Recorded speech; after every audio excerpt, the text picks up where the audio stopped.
Hi everyone, welcome back. If you're seeking calm, deep rest, and peaceful sleep, you're in the right place. Let's begin.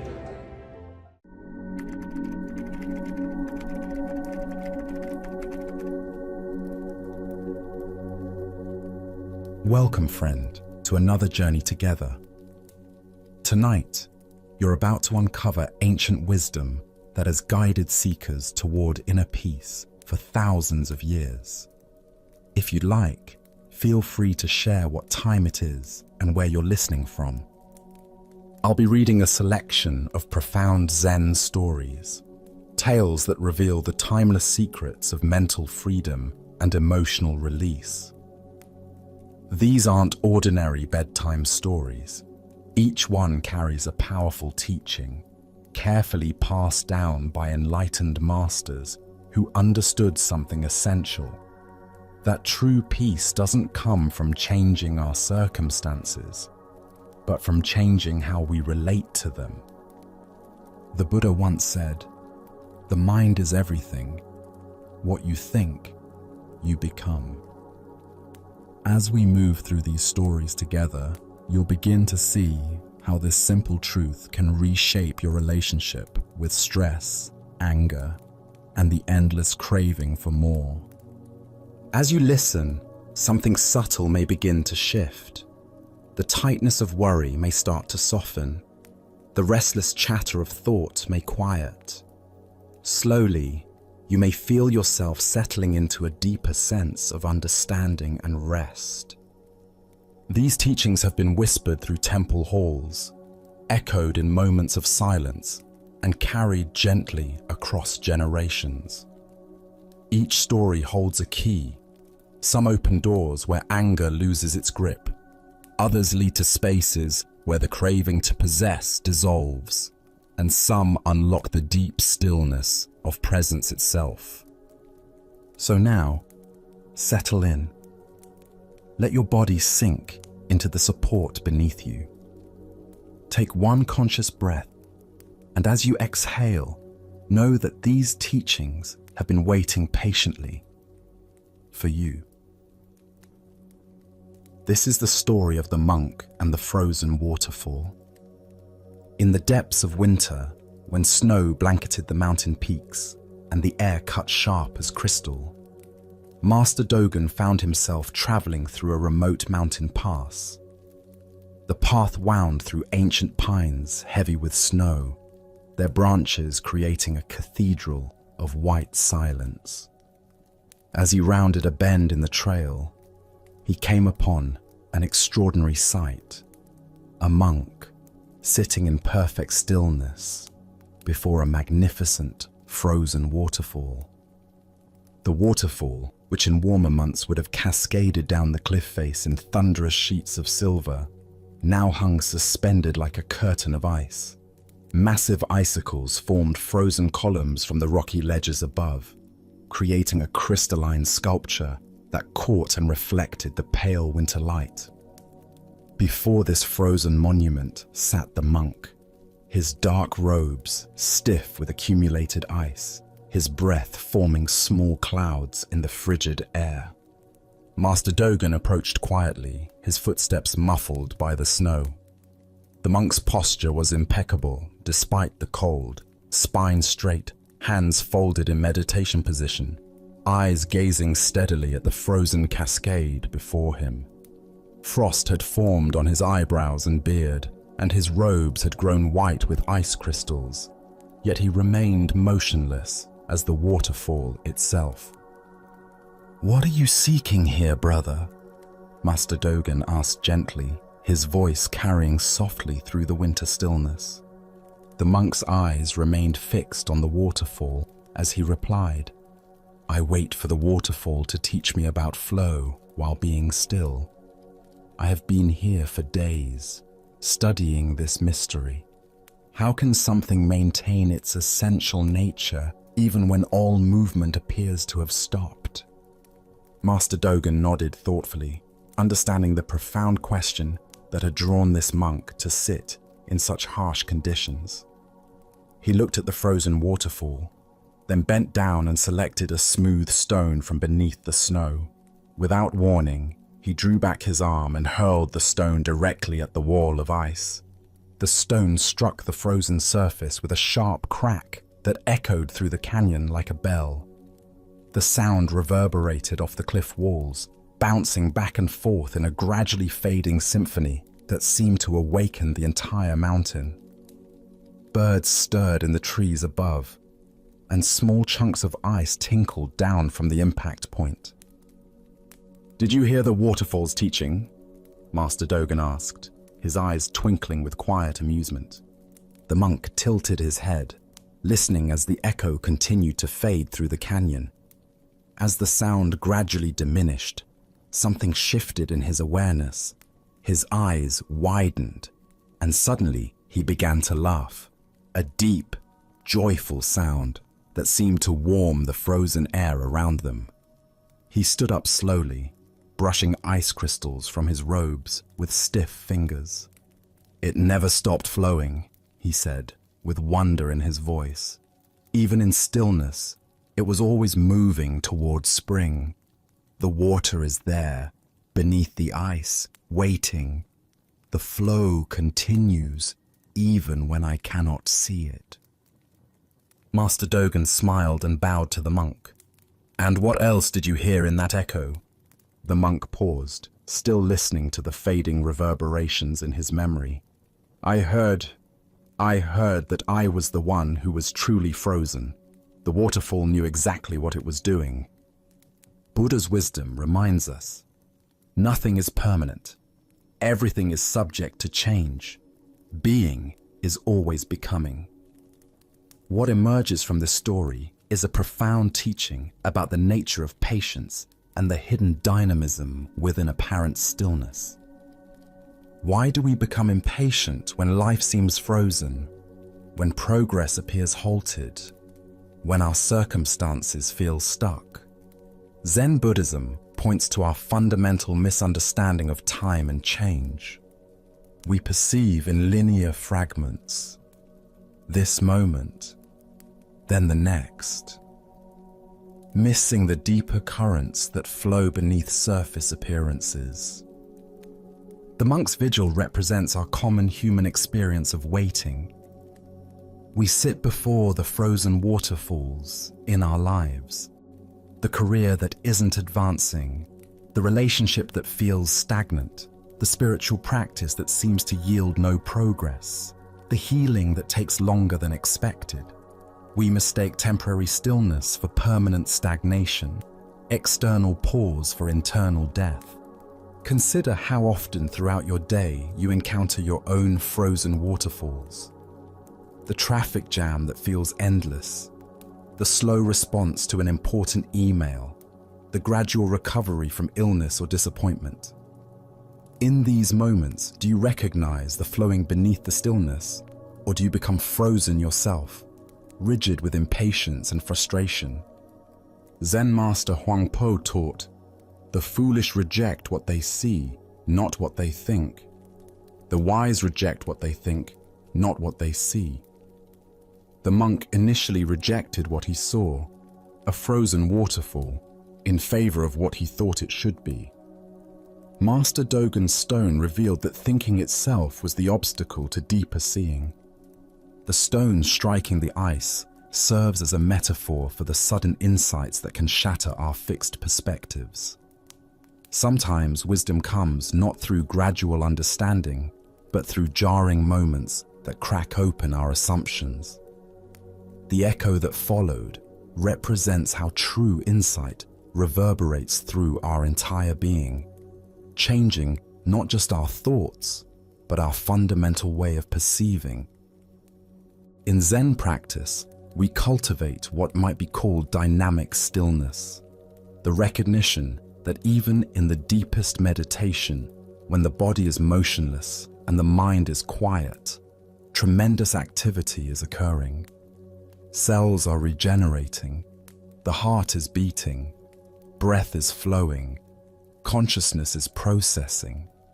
The stillness is not empty, but full of potential, like the frozen waterfall carrying within it the promise of spring's return. The waterfall's teaching extends beyond patience to trust. Water naturally flows downward, seeking its level, finding its way around obstacles.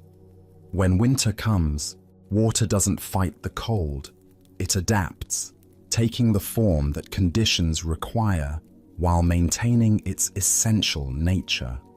When spring returns, it will resume its visible flow without having lost anything essential during the frozen months.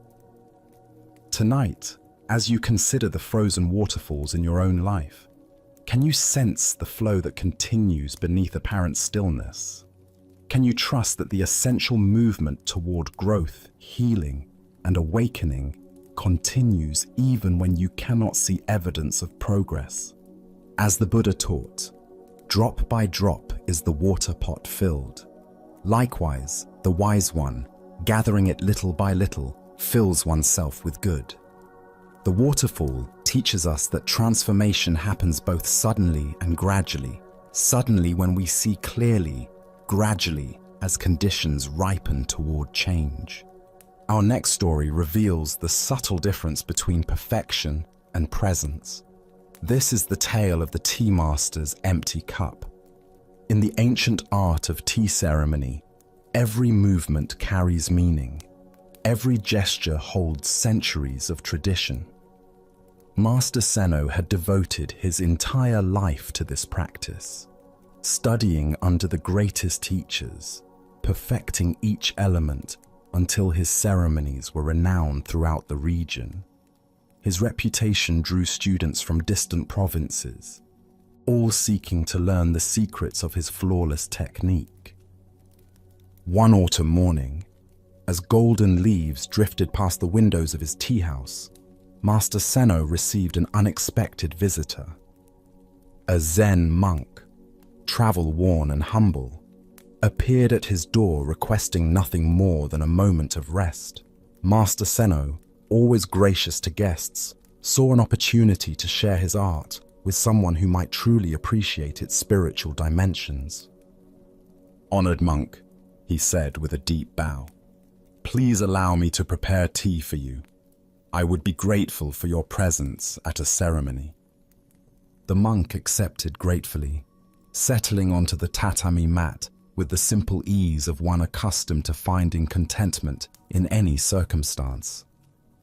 Master Seno began his preparations with the precision of a ritual master, each movement flowing into the next with practiced elegance. He selected the finest tea leaves from his collection, examining them with the attention of a jeweler, appraising precious stones. The water was heated to exactly the right temperature, neither too hot to scorch the delicate leaves, nor too cool to release their essence. He measured each portion with mathematical precision, his hands moving with the confidence of decades of practice. As he whisked the tea, Master Seno's movements became a meditation in motion. The bamboo whisk cut through the green liquid in perfect arcs, creating foam of exactly the right consistency. His breathing synchronized with the rhythm of his hands, his entire being focused on creating the perfect cup of tea. The monk watched silently, his eyes following each gesture with quiet attention. Master Seno felt a deep satisfaction knowing that his movements were being witnessed by someone who could appreciate their precision. Every detail was perfect. The angle of the spoon, the timing of each pour, the graceful arc of his wrist as he positioned the cup. When the tea was ready, Master Seno presented it with ceremonial flourish. The cup itself was a masterpiece of pottery, its glaze catching the morning light in subtle patterns. Steam rose from the green liquid within, carrying the sweet, earthy fragrance that spoke of spring rains and mountain mists. The monk accepted the cup with both hands, following proper etiquette. He lifted it slowly, inhaling the delicate aroma with evident appreciation. Master Seno watched expectantly, anticipating the moment when his guest would taste the culmination of his artistry. But instead of drinking, The monk examined the beautiful ceramic vessel, turning it slowly to admire its craftsmanship. He brought the cup close to his face, breathing in the fragrant steam with closed eyes. Then, gently, he set the cup down on the mat between them, the tea untouched. Master Seno felt a flutter of confusion. "Is my tea not to your liking, Reverend Monk?" he asked, genuine concern in his voice. "Have I failed in some aspect of the preparation?" The monk looked up with kindness in his eyes. "Your tea is perfect, Master Seno. The preparation was flawless, the movements beautiful, the attention to detail extraordinary." He paused, his gaze gentle but penetrating. "But I was watching you drink it the entire time. There was nothing left for me." Master Seno stared at the monk, then at the full cup sitting between them. Slowly, the meaning of the words settled into his awareness like sediment settling in still water. His perfect ceremony, his flawless technique, his complete absorption in the performance. He had indeed consumed the tea through his own enjoyment of the process, leaving only the physical liquid for his guest. Understanding dawned, and Master Seno began to laugh. It started as a small chuckle, then grew into deep, appreciative laughter that seemed to fill the tea house with warmth. He had spent years perfecting the art of tea ceremony, but in his attachment to perfection, he had forgotten the ceremony's true purpose, the offering of presence, the sharing of a moment, the gift of simple being together. As the Buddha observed, attachment is the root of suffering. The heart of this lesson lies in understanding how our pursuit of perfection can become its own form of spiritual materialism, creating separation rather than connection. Why do we so often consume our own offerings through the very act of giving them? Zen Buddhism points to what might be called ego infiltration, the way our sense of self can colonize even our most generous impulses. When we perform acts of service, create works of art, or offer gifts to others, the ego often claims these actions as opportunities for self-enhancement rather than genuine offerings. Master Seno's predicament mirrors our daily experience in countless ways. Consider the parent who becomes so focused on providing the perfect birthday party that they miss their child's actual joy. The friend who prepares an elaborate meal while remaining so anxious about the cooking that they cannot enjoy their guests' company. The spiritual practitioner who becomes so attached to proper technique that they lose touch with the practice's purpose. This is not to diminish the value of skill, preparation, or attention to detail. Master Seno's technical mastery was genuine and beautiful. The problem arose when his awareness became so absorbed in his own performance that he lost connection with the recipient of his gift. He was like an actor who becomes so entranced by his own performance that he forgets his audience exists. Zen teacher Suzuki Roshi said, "In the beginner's mind, there are many possibilities, but in the expert's mind, there are few." The expert's mind that Suzuki warns against is not technical competence, but the kind of self-conscious mastery that obscures simple presence. When we become overly identified with our roles, whether as tea master, parent, teacher, or friend, we risk losing touch with the fresh, spontaneous awareness that makes genuine connection possible. The empty cup represents the space that remains when we offer something without consuming it ourselves through self-congratulation, anxiety about reception, or attachment to outcome. True generosity leaves the gift completely available to its recipient, unclaimed by the giver's ego. In Zen practice, we cultivate what might be called transparent action, doing what needs to be done without the doer becoming thick or self-conscious. This requires a fundamental shift from performing for approval to acting from love, from demonstrating competence to sharing presence. The monk's response demonstrates profound compassion. Rather than simply accepting the tea and drinking it politely, he offered Master Seno a gift more valuable than any tea, the mirror of awareness that revealed where attachment had crept into practice. This is the nature of true friendship, seeing clearly enough to reflect our blind spots with kindness. Tonight, as you consider the gifts you offer, your attention, your care, your skills, your presence, can you sense whether you're consuming them in the very act of giving? Can you offer something so completely that it becomes entirely available to its recipient, unclaimed by your own need for appreciation or recognition? As the Buddha taught, thousands of candles can be lighted from a single candle, and the life of the candle will not be shortened. Happiness never decreases by being shared.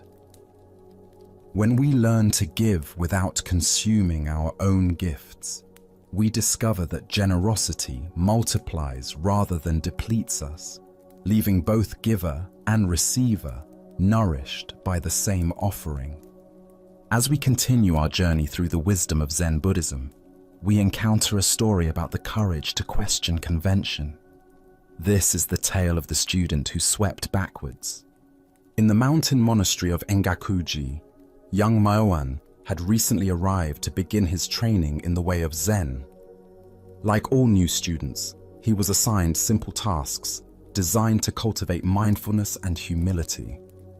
The monastery followed ancient routines, each activity performed with precision and attention, each tradition passed down through generations of practitioners.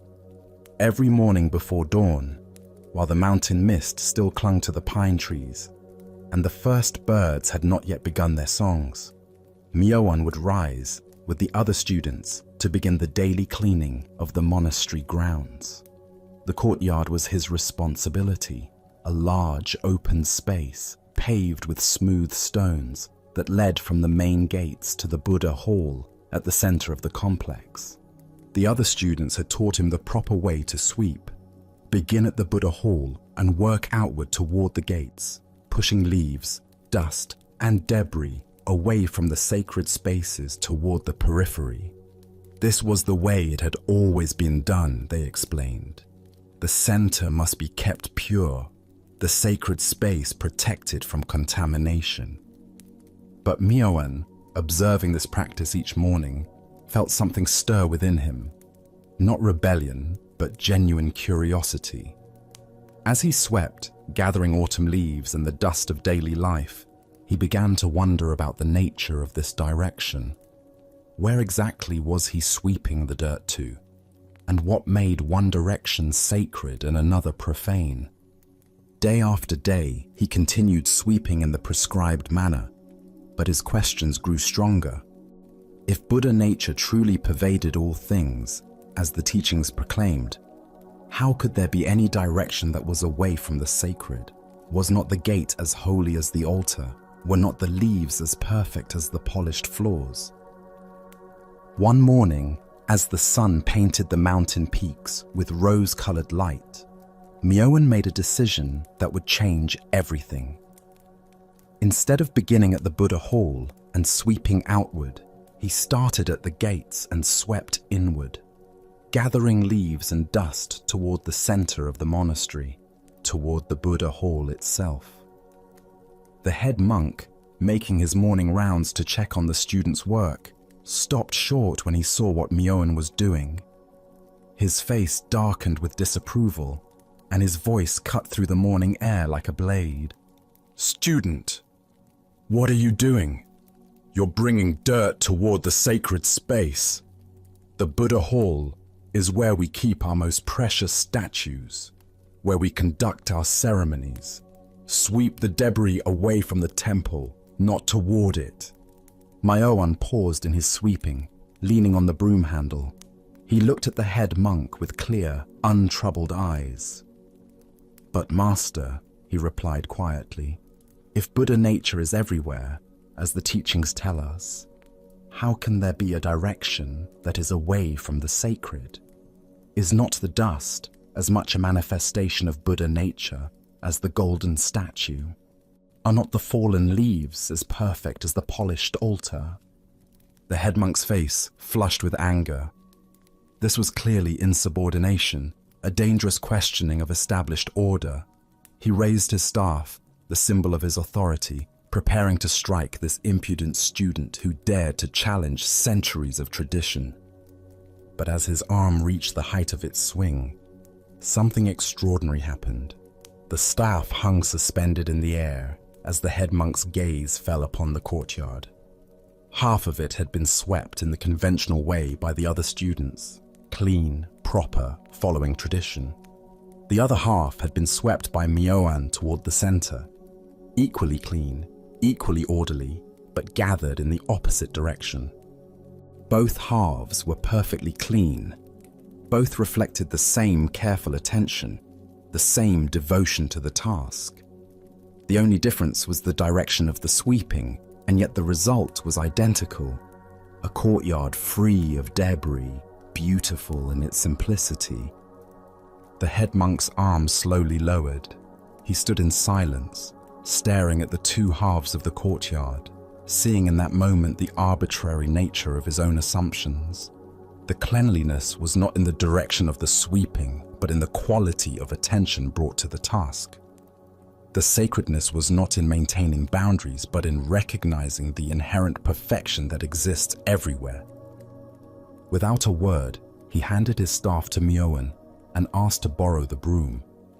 The student and the teacher worked together in silence, completing the courtyard's cleaning, each following their own understanding of where the sacred resided. Ancient Buddhist wisdom tells us the Dharma is like the ocean. It has room for all rivers. This tale unveils the profound difference between blind conformity and conscious practice, between following rules and understanding principles. Why do we so readily accept conventional directions without examining their deeper meaning? Zen Buddhism points to what might be called institutionalized unconsciousness, the way established practices can become rigid forms that obscure rather than reveal the very truths they were designed to express. Religious and spiritual traditions inevitably develop conventional forms, and these forms serve important purposes. They provide structure, preserve wisdom, and create containers for sacred experience. But when we mistake the form for the essence, the method for the goal, we risk losing touch with the living truth that the forms were meant to convey. Myoan's questioning represents the healthy skepticism that prevents spiritual practice from becoming mere habit. His question, how can there be a direction that is away from the sacred, cuts to the heart of non-dual awareness, the recognition that reality is not divided into sacred and profane realms, but is whole, seamless, and inherently perfect. Consider how often in your own life you follow directions without questioning their underlying assumptions. Perhaps you've been taught that certain emotions are negative and should be swept away, while others are positive and should be cultivated. But what if all emotions are equally sacred expressions of your humanity? What if the attempt to sweep away difficult feelings is itself a form of spiritual materialism? Or perhaps you've learned that certain thoughts are spiritual while others are mundane, that meditation cushions are more sacred than office chairs, that silence is holier than conversation. Myoan's insight suggests that this kind of categorical thinking creates artificial divisions in what is actually a seamless whole. Zen Master Linji taught, "If you meet the Buddha on the road, kill him." This shocking statement points to the same truth Myoan discovered. The moment we create fixed ideas about what is sacred and what is not, we limit our capacity to see the sacred everywhere. The real Buddha is not the statue in the hall, but the awakened awareness that recognizes its own nature in all things. The head monk's transformation in the story demonstrates the mark of a true teacher, the willingness to learn from students, to have assumptions challenged, and to recognize wisdom wherever it appears. His decision to hand over his staff and ask for the broom shows the kind of humility that keeps spiritual authority from becoming rigid dogma. This doesn't mean that all conventions are meaningless or that tradition has no value. Rather, it suggests that the highest respect for tradition comes from understanding its purpose deeply enough to know when its forms serve awakening and when they might obstruct it. The image of the two halves of the courtyard, one swept conventionally, one swept toward the center, both equally clean, offers a powerful metaphor for the many valid paths to the same truth. The goal is not uniformity of method, but clarity of seeing, not conformity of practice, but authenticity of realization. Tonight, as you consider your own spiritual practices and life routines, can you sense the difference between following forms consciously and following them blindly? Are there conventions in your life that you've never questioned, directions you've never examined? What would it mean to sweep toward the center of your own sacred space? The Buddha taught, "Do not believe in anything simply because you have heard it. Do not believe in traditions because they have been handed down for many generations. But after observation and analysis, when you find that anything agrees with reason and is conducive to the good and benefit of one and all, then accept it and live up to it."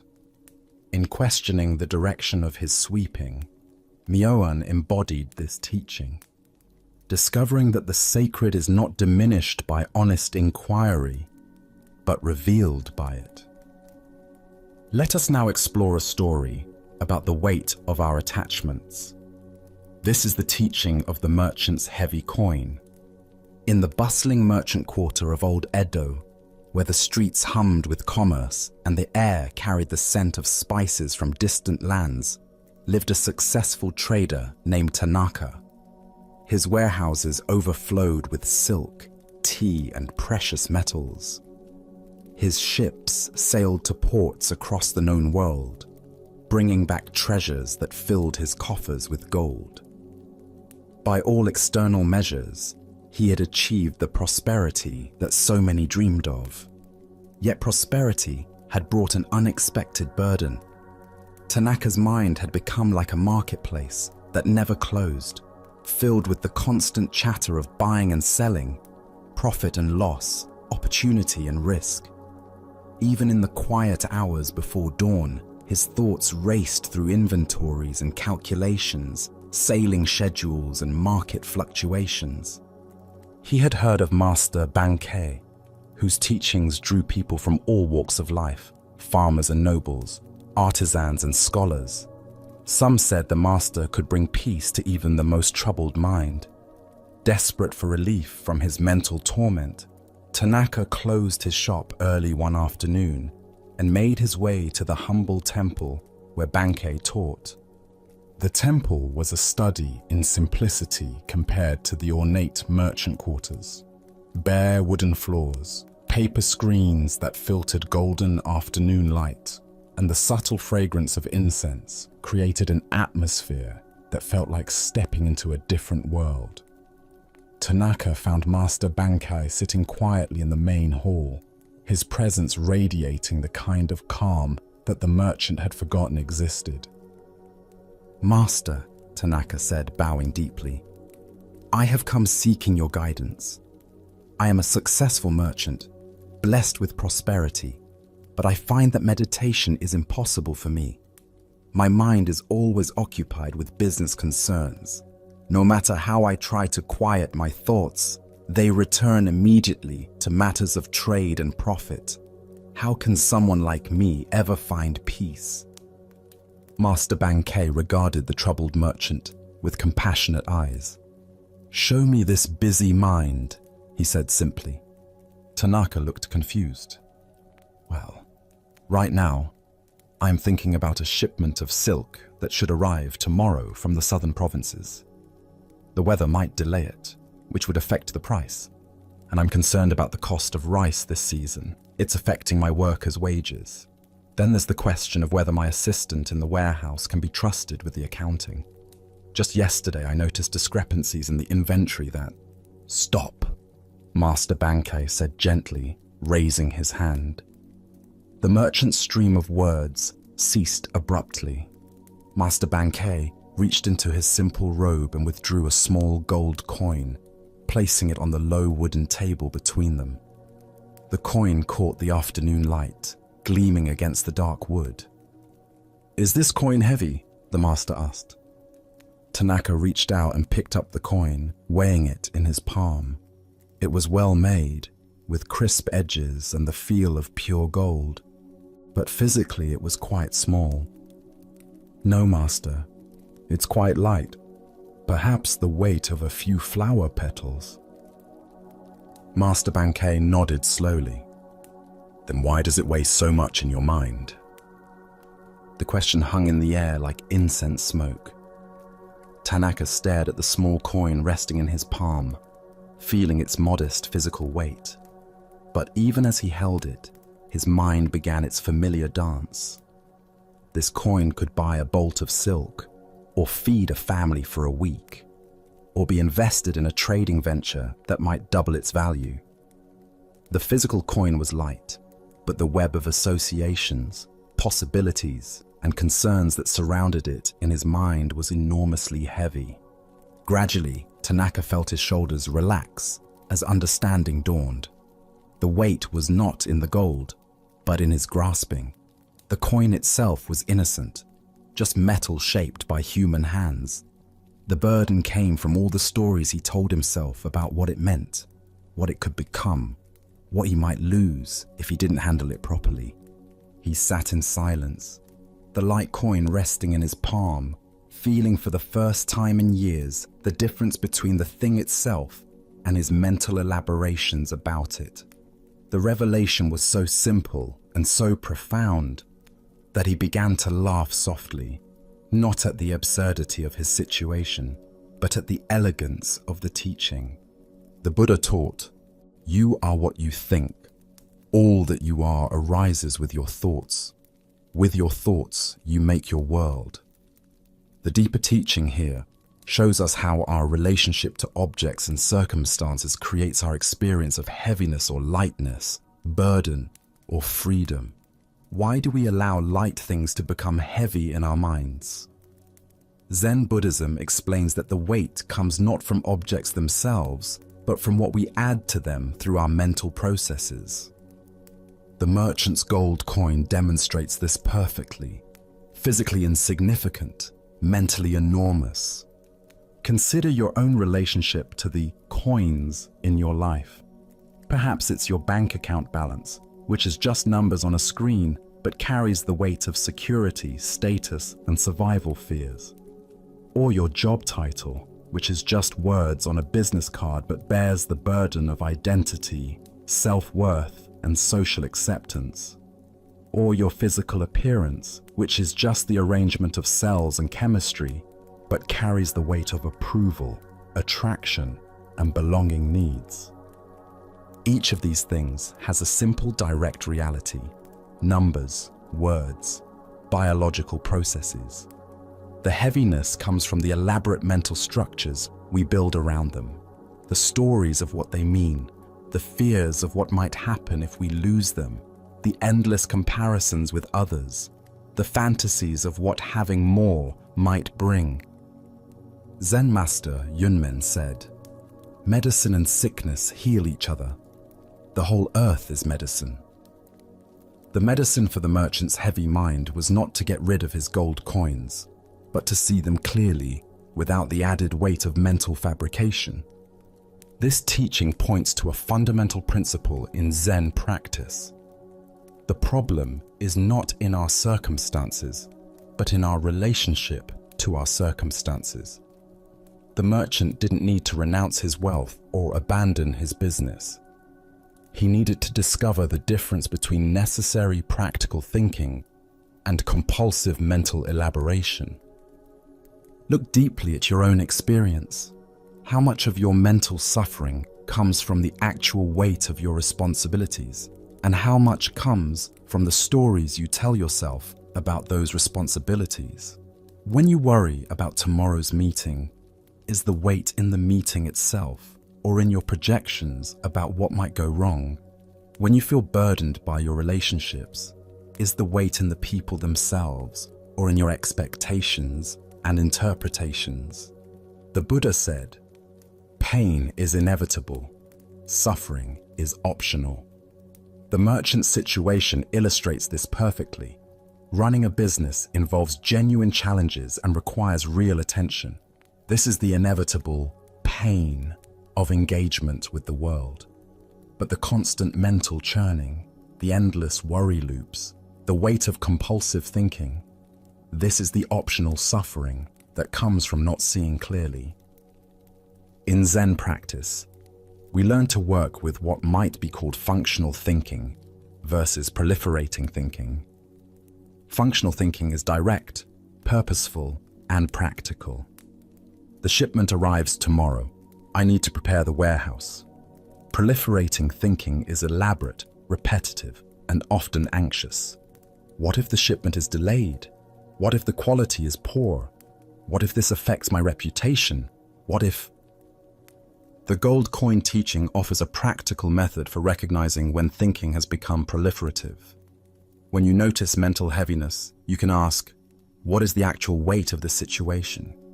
Often you'll discover that the real circumstances are quite manageable, but your relationship to them has become complex and burdensome.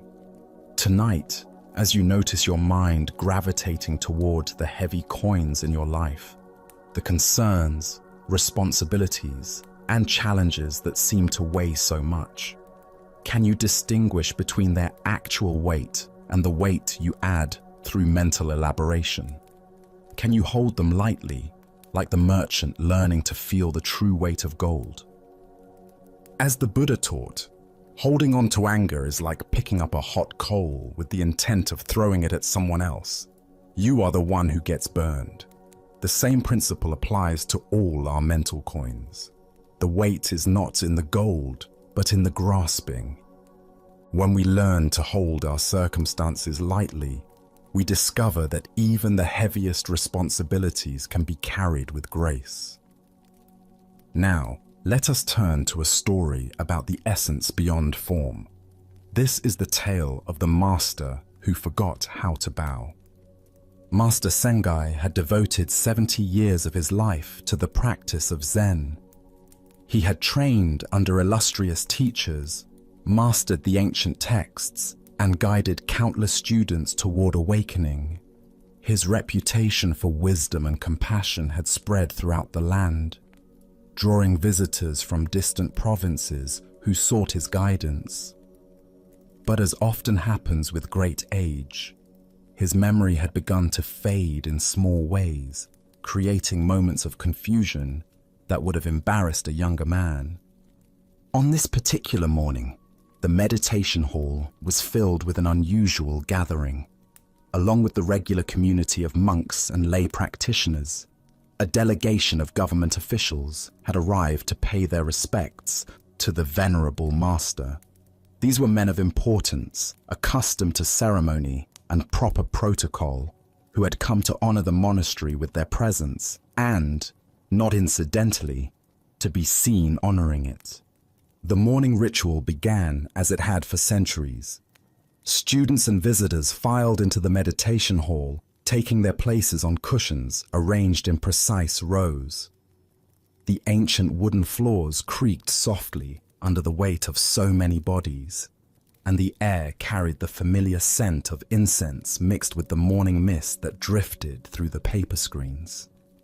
As the senior teacher, Master Sengai was expected to lead the assembly in the traditional bows before the Buddha statue. These prostrations were performed with elaborate precision.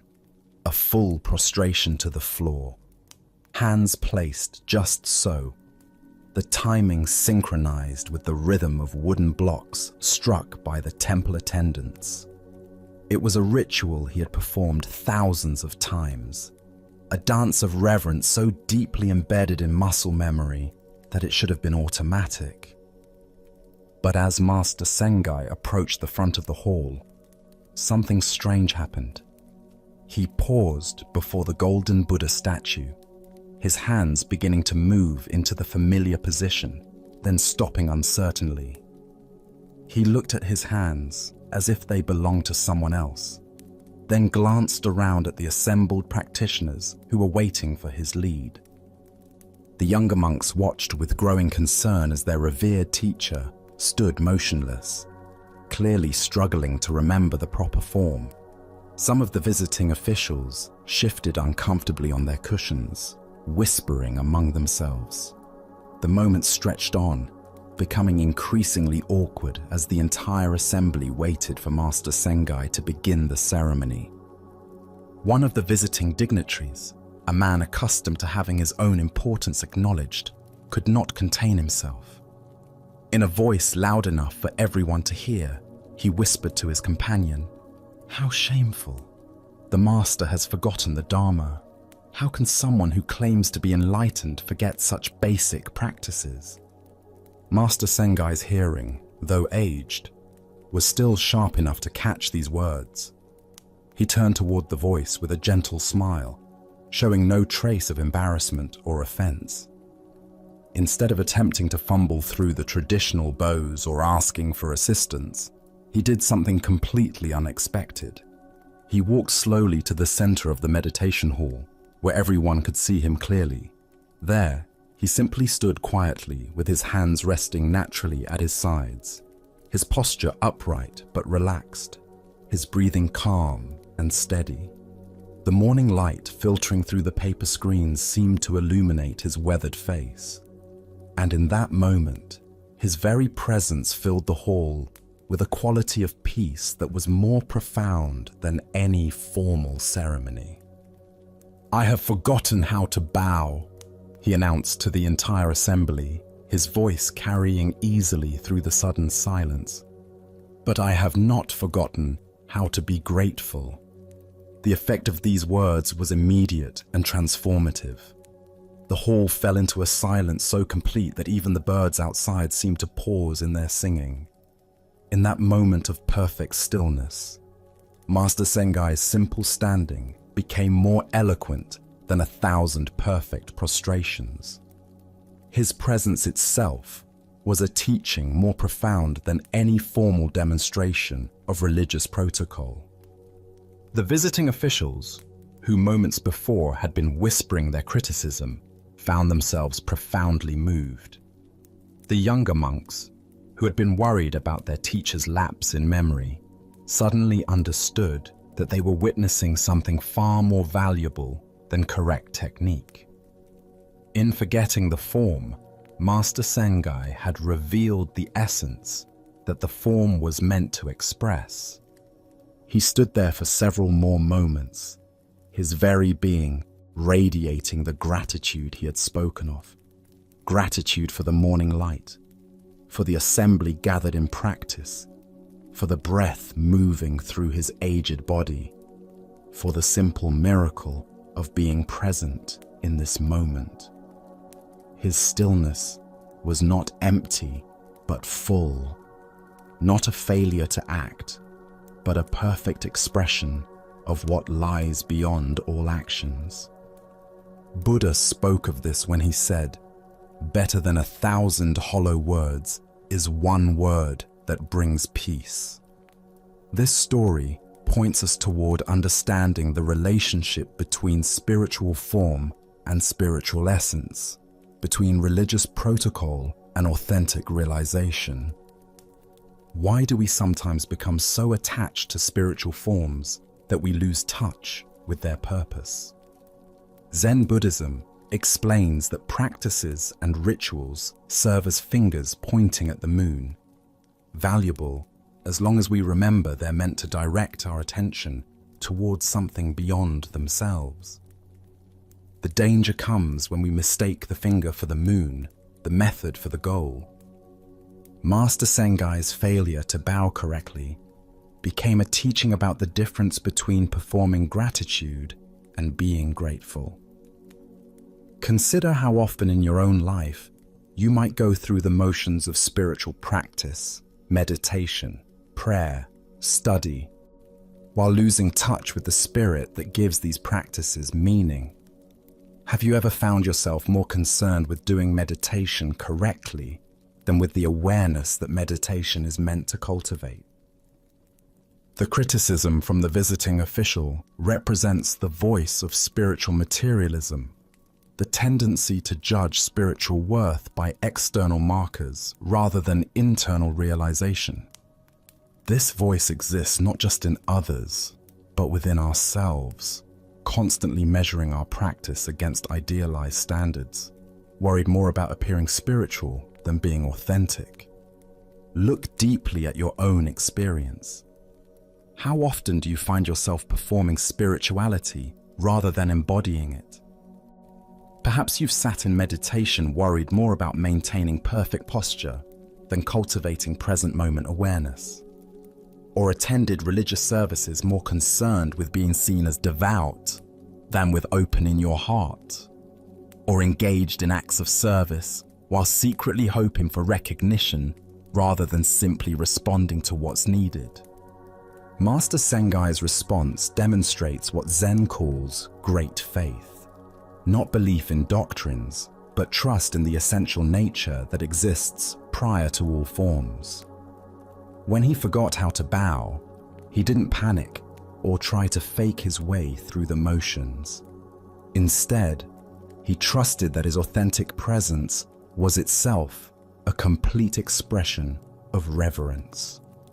Zen teacher Bankei Yotaku said, "The unborn Buddha mind is marvelously illuminating."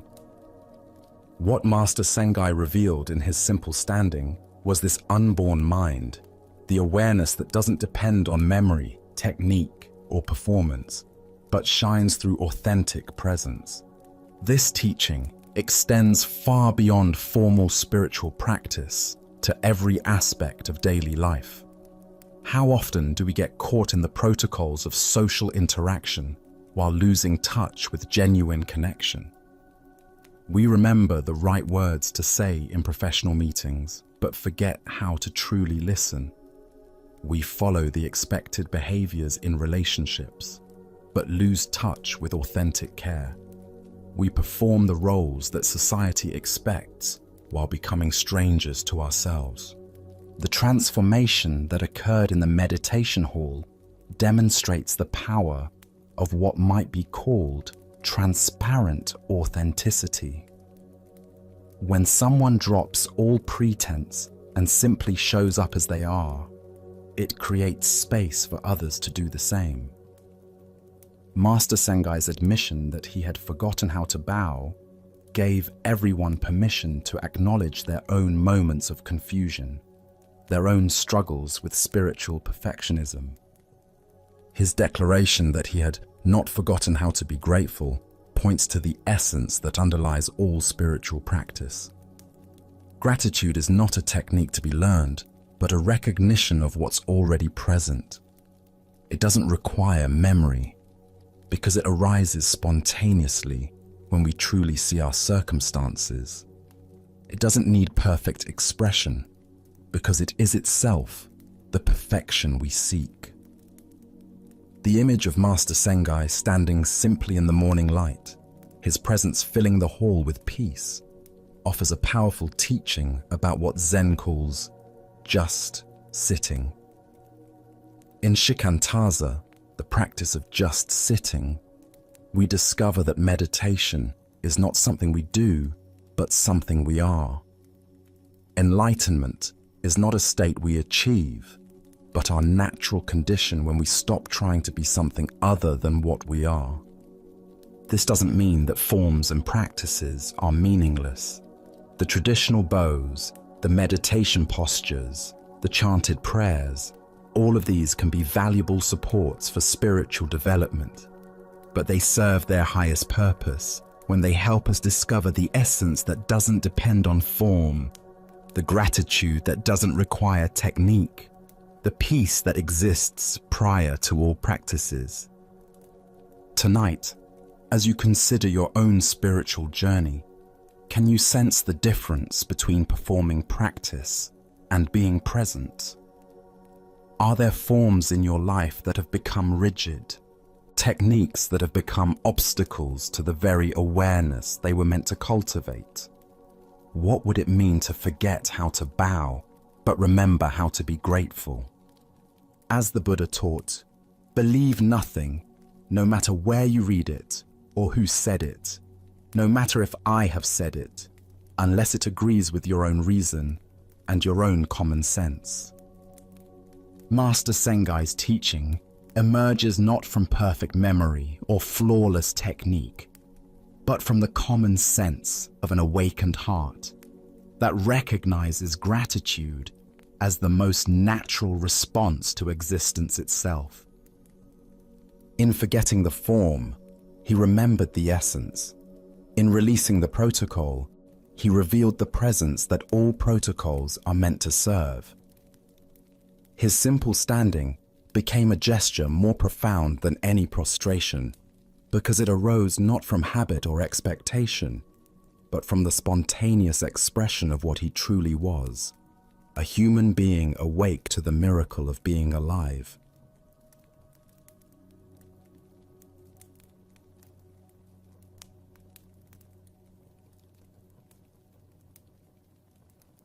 Let us now explore a story about the invisible burdens we carry through life. This is the tale of the empty backpack. In a serene monastery garden, where morning dew glistened on carefully tended paths, a young seeker approached his teacher with a question weighing heavily on his heart. His eyes reflected both determination and confusion as he bowed respectfully. "Master," he said, "I wish to understand my path on earth better. Why do I seem to carry my past and relive it again and again? Why can't I get past my past?" The master studied the young man with compassionate eyes, then gestured toward an intricate maze of translucent silk panels shimmering in the garden's filtered sunlight. "Go forward into the maze," he said, reaching for a leather backpack. "But carry this as you walk. It will help you stay focused. Be careful though, as it is quite heavy." The young man accepted the backpack, initially surprised by how easily the master handed it over. But the moment it settled into his grasp, he gasped. The weight was extraordinary, forcing him to bend forward as he struggled toward the maze. Inside the silken labyrinth, he immediately encountered solid walls. Through the translucent material, he could see other seekers navigating their paths like distant ghosts. No matter which direction he turned, every path seemed blocked.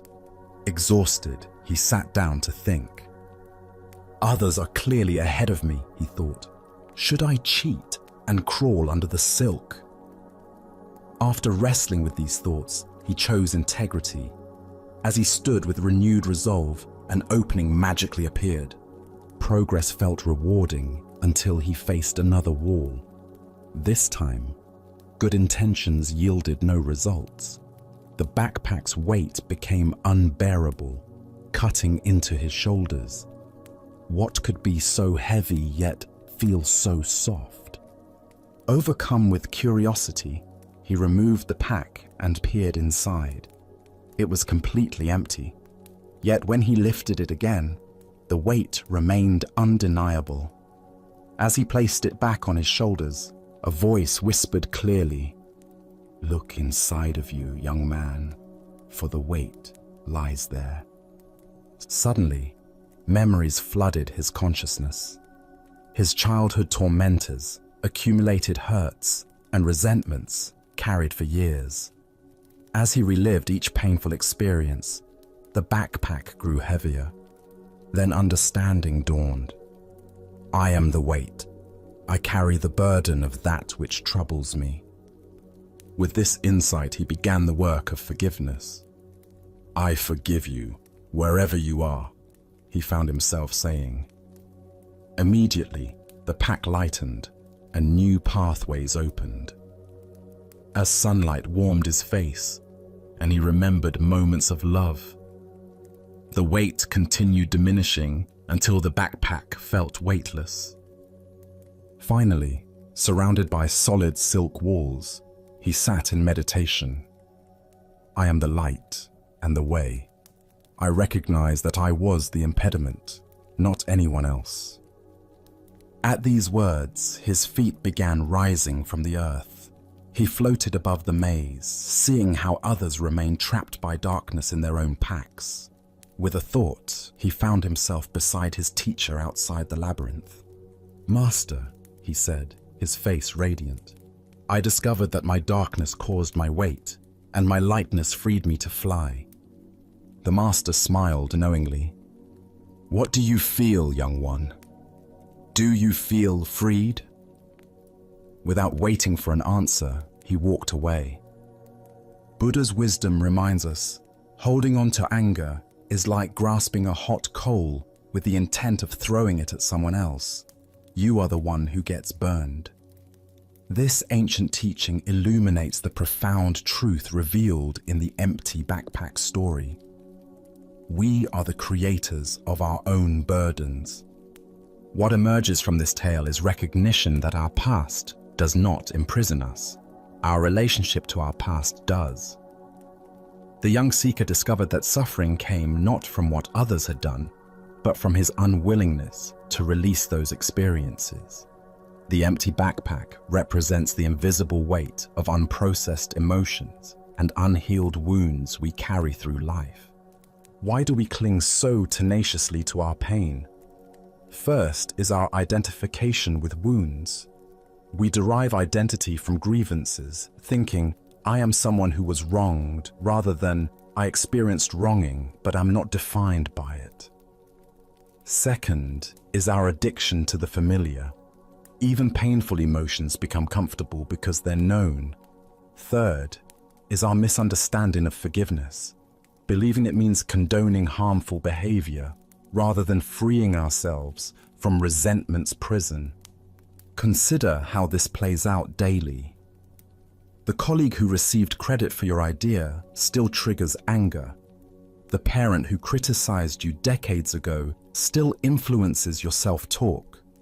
Each is an invisible item in your backpack, weighing you down. Zen teacher Jack Cornfield taught, forgiveness is giving up all hope of having had a different past. We cannot change what happened, but we can change our relationship to what happened. The energy spent maintaining grievances could be redirected toward creating the life we actually want. The floating represents lightness available when we release psychological burdens. This isn't about bypassing pain, but processing experiences fully and choosing freedom over familiarity, growth over grievance. Tonight, as you prepare for rest, what invisible weight might you be carrying? Perhaps it's time to examine what you've been holding on to and ask, does this serve my highest good, or is it time to set it down? As the Buddha taught, you yourself, as much as anybody in the entire universe, deserve your love and affection. The path to freedom begins with radical self-forgiveness and willingness to travel light through life's inevitable challenges. Our next story reveals the difference between technical mastery and true mastery of oneself. This is the lesson of the archer and the bridge. A young man had devoted years to perfecting his skill with the bow and arrow. Day after day, he practiced in all weather conditions, his dedication absolute, his focus unwavering.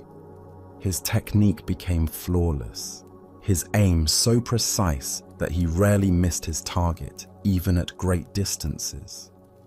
Word of his remarkable ability spread throughout the region, and he began winning archery contests one after another, each victory feeding his growing pride and confidence. Flush with success, and perhaps a bit intoxicated by his own reputation, the young archer decided to seek out the ultimate challenge. He had heard whispered stories of an old Zen master who lived high in the mountains, a man renowned not only for his spiritual wisdom, but also for his legendary skill with the bow. I will challenge this old master, the young man thought, and when I defeat him, everyone will know that I am the greatest archer in all the land. He found the master's simple dwelling and issued his challenge with the confidence of youth. "Old man," he said, perhaps more boldly than was respectful, "I have heard of your reputation with the bow. I challenge you to demonstrate whether your skill can match mine."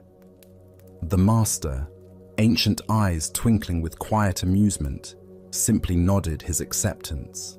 The young archer immediately set up his demonstration. He selected a target at a considerable distance, drew his bow with practiced precision, and let loose his arrow. It flew straight and true, striking the exact center of the bullseye with a satisfying thud. Without pausing, he notched a second arrow, drew, aimed, and fired again. This arrow split the first arrow down its center, a feat of such technical brilliance that few archers in the world could have accomplished it. The young man turned to the master with obvious satisfaction, his chest puffed with pride. "There," he said, gesturing toward his perfect demonstration. "Let's see if you can match that display of skill." The old master looked at the target, then at the young man, and smiled gently. But instead of drawing his own bow, he simply motioned for the archer to follow him. "Come," he said quietly, "let us find a more suitable place for this demonstration."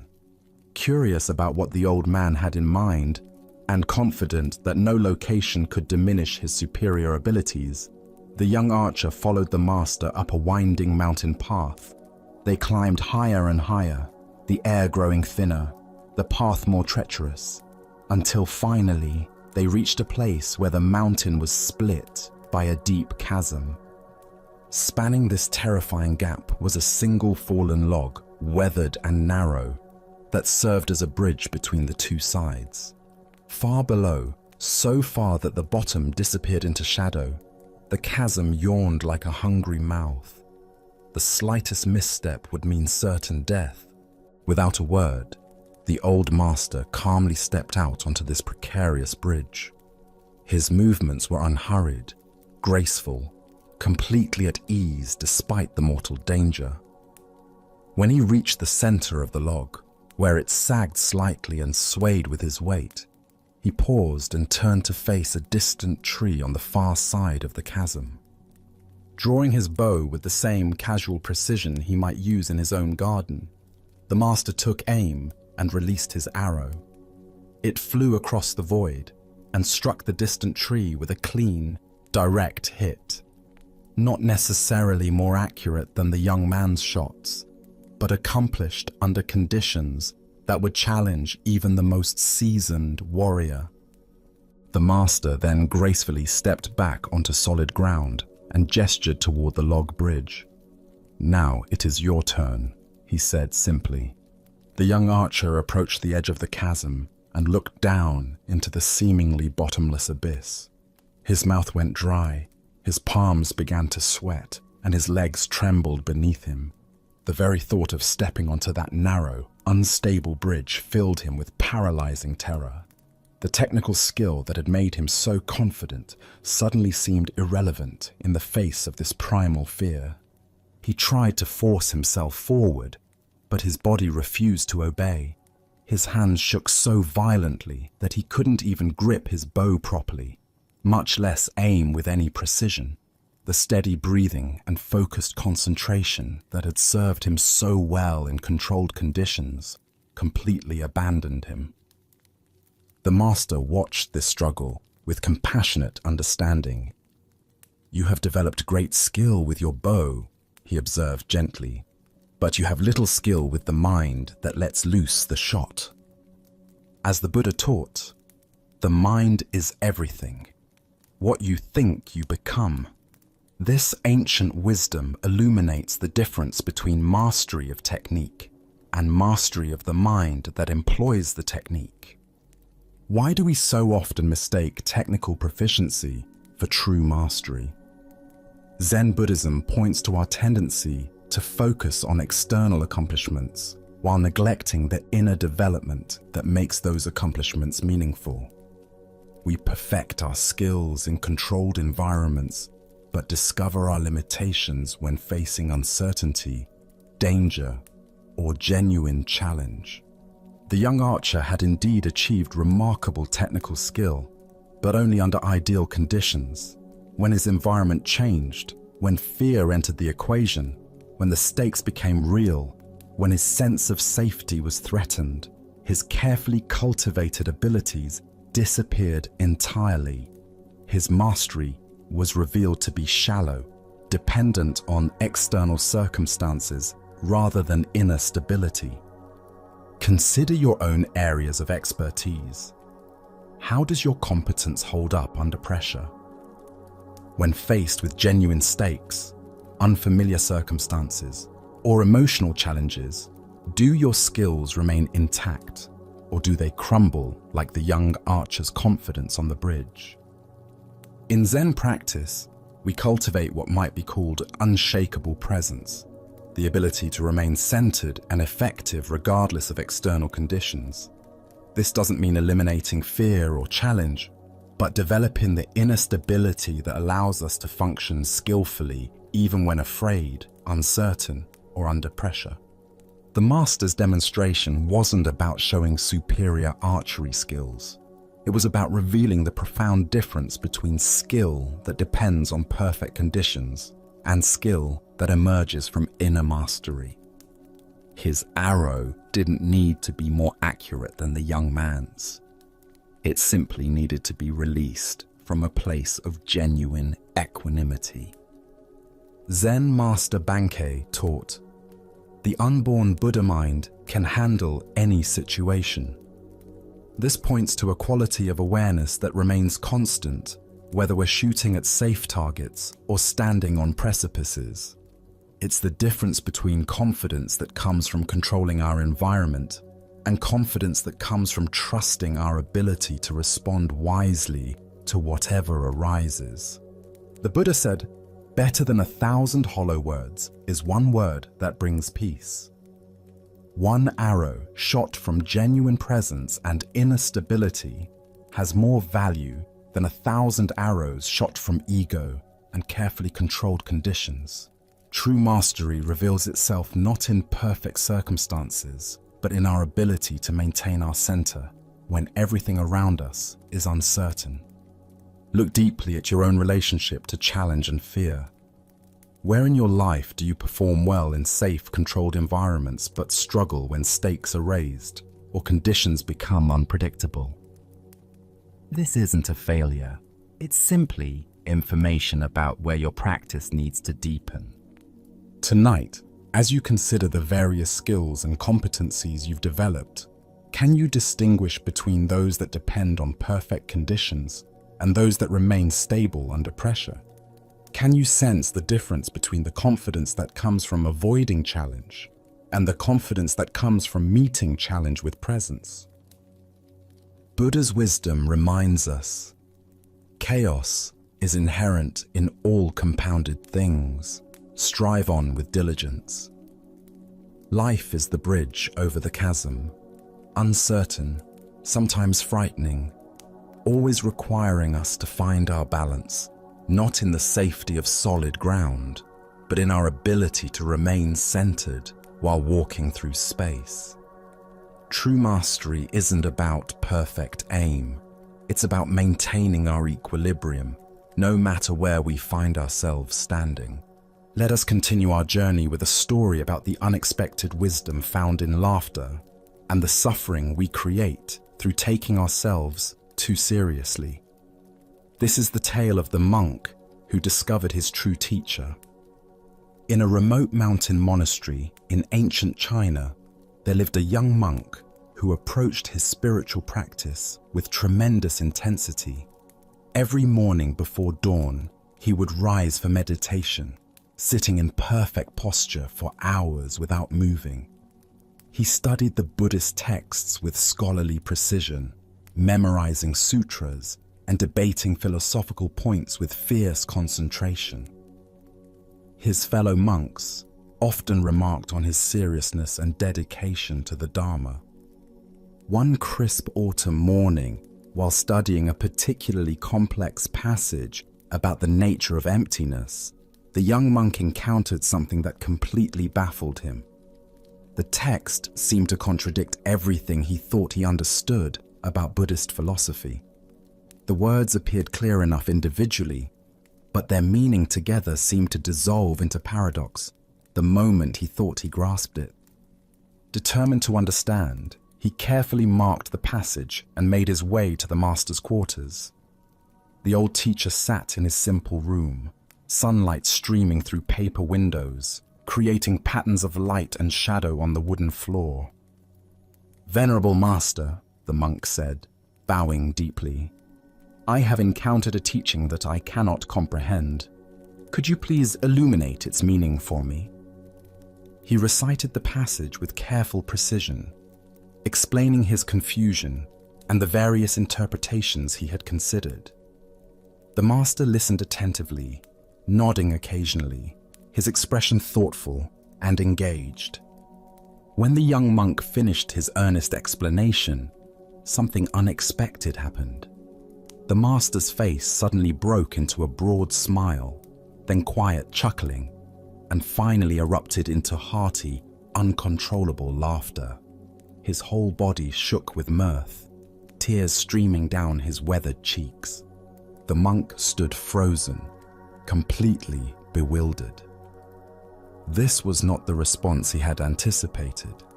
Where he expected profound wisdom and careful explanation, he found only laughter. The master's amusement seemed to fill the entire room, echoing off the walls and growing even more intense. Without offering any explanation, the master stood up, still laughing, and walked out of the room, leaving the young monk alone with his confusion and growing distress. For the next 3 days, the monk could think of nothing else. The master's inexplicable laughter haunted him constantly. He barely touched his meals, his meditation was scattered and unfocused, and sleep came only in brief, restless intervals. The question consumed him entirely. Why had his sincere spiritual inquiry been met with such puzzling amusement? Other monks noticed his distressed state, but his responses to their concerns were vague and troubled. He felt humiliated, confused, and increasingly agitated. Had the master been mocking his understanding? Was his question somehow foolish? Did his years of dedicated practice mean nothing? Finally, unable to bear the torment any longer, he returned to the master's room.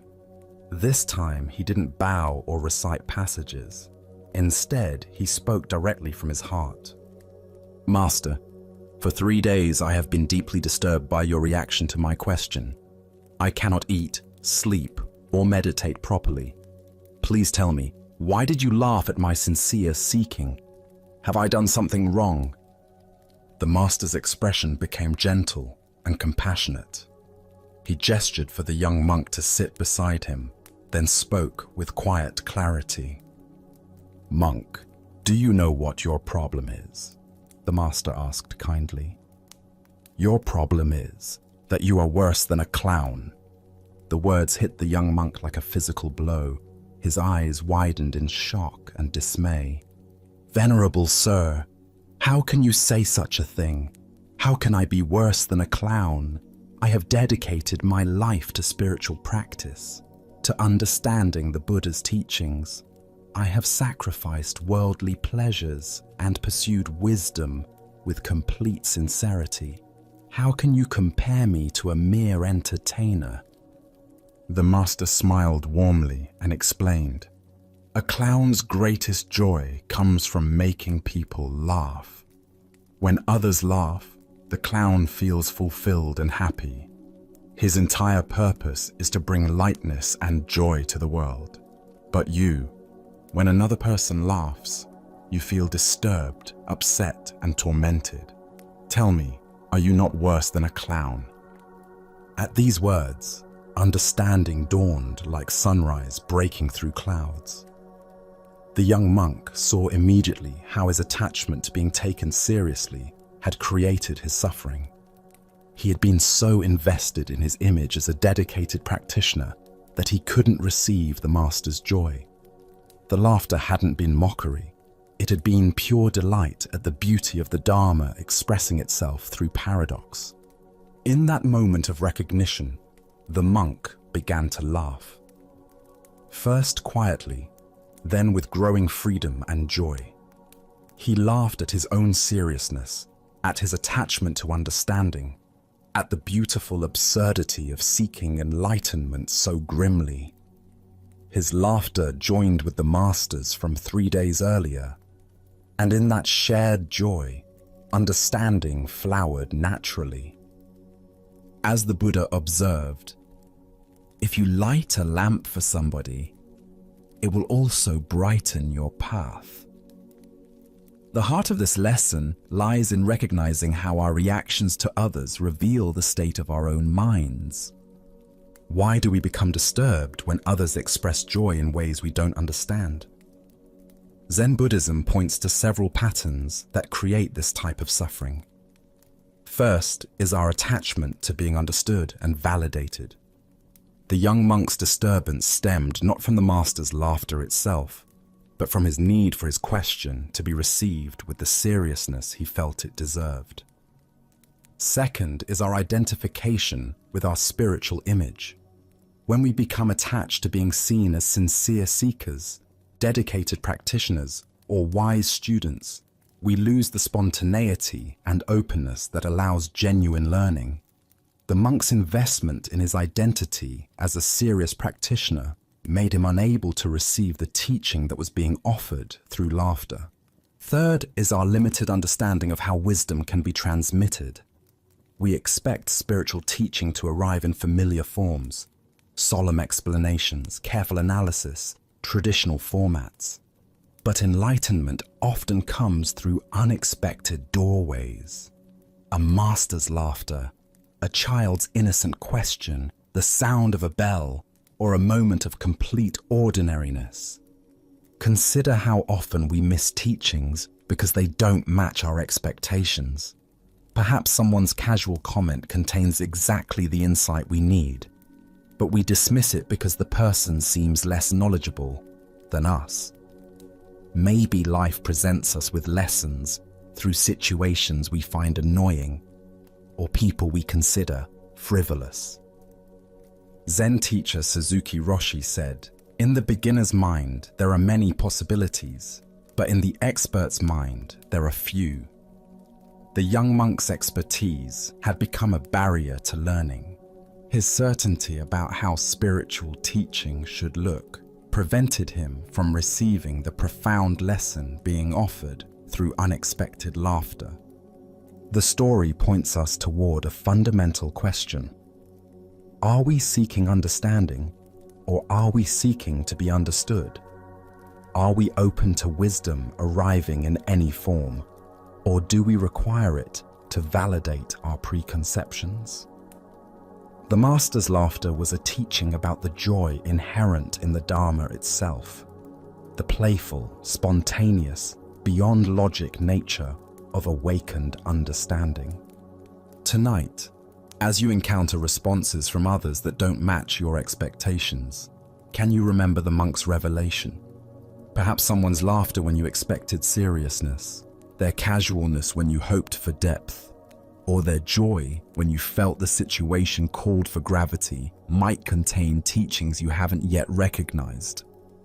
Buddha spoke of this when he said, "Thousands of candles can be lighted from a single candle, and the life of the candle will not be shortened. Happiness never decreases by being shared." The master's laughter was not diminishing the Dharma, but celebrating its inexhaustible joy, a joy the monk discovered he could share rather than resist. As we continue our journey through the wisdom of Zen Buddhism, let us explore a story about transforming our relationship with suffering.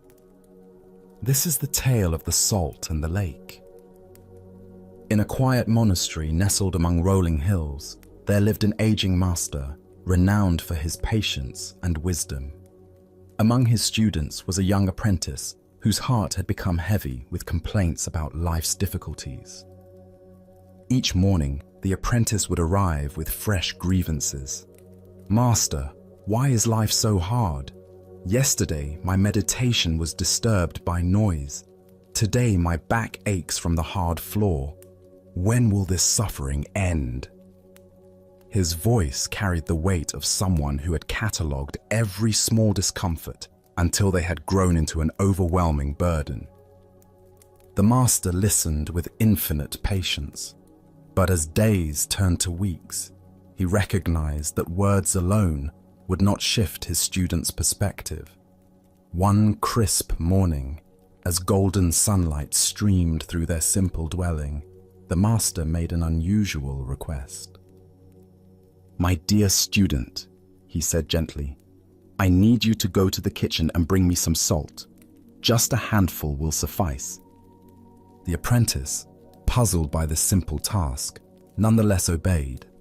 He returned with cupped palms containing coarse white crystals. "Now," the master instructed, producing a small glass of water, "place all of that salt into this glass and drink it." The young man hesitated. "Master, that seems like far too much salt for such a small amount of water." "Trust the process," the master replied. "Drink." The apprentice poured the salt into the glass, watching the crystals dissolve into a cloudy, unappetizing mixture. He lifted it to his lips and took a large gulp, immediately grimacing as the intensely bitter taste filled his mouth. "How does it taste?" the master asked. "Bitter," the apprentice spat. "Terribly, overwhelmingly bitter. I can barely stand it." The master chuckled softly. "Excellent. Now bring that same amount of salt and come with me." Together, they walked in contemplative silence until they reached the shores of a pristine mountain lake. The water stretched before them like a mirror, reflecting the sky so perfectly that it was difficult to tell where earth ended and heaven began. "Now," the master said, "place this handful of salt into the lake." The apprentice waded into the shallow water and opened his hands, watching as the salt crystals scattered across the lake's surface, quickly dissolving without leaving any visible trace. "Drink from the lake," the master instructed. The young man cupped the lake water in his hands and brought it to his lips. The water was clean, refreshing, with the pure taste of mountain streams. "How does it taste?" the master asked. "Much fresher," the apprentice replied, genuinely surprised. "Clean and pure."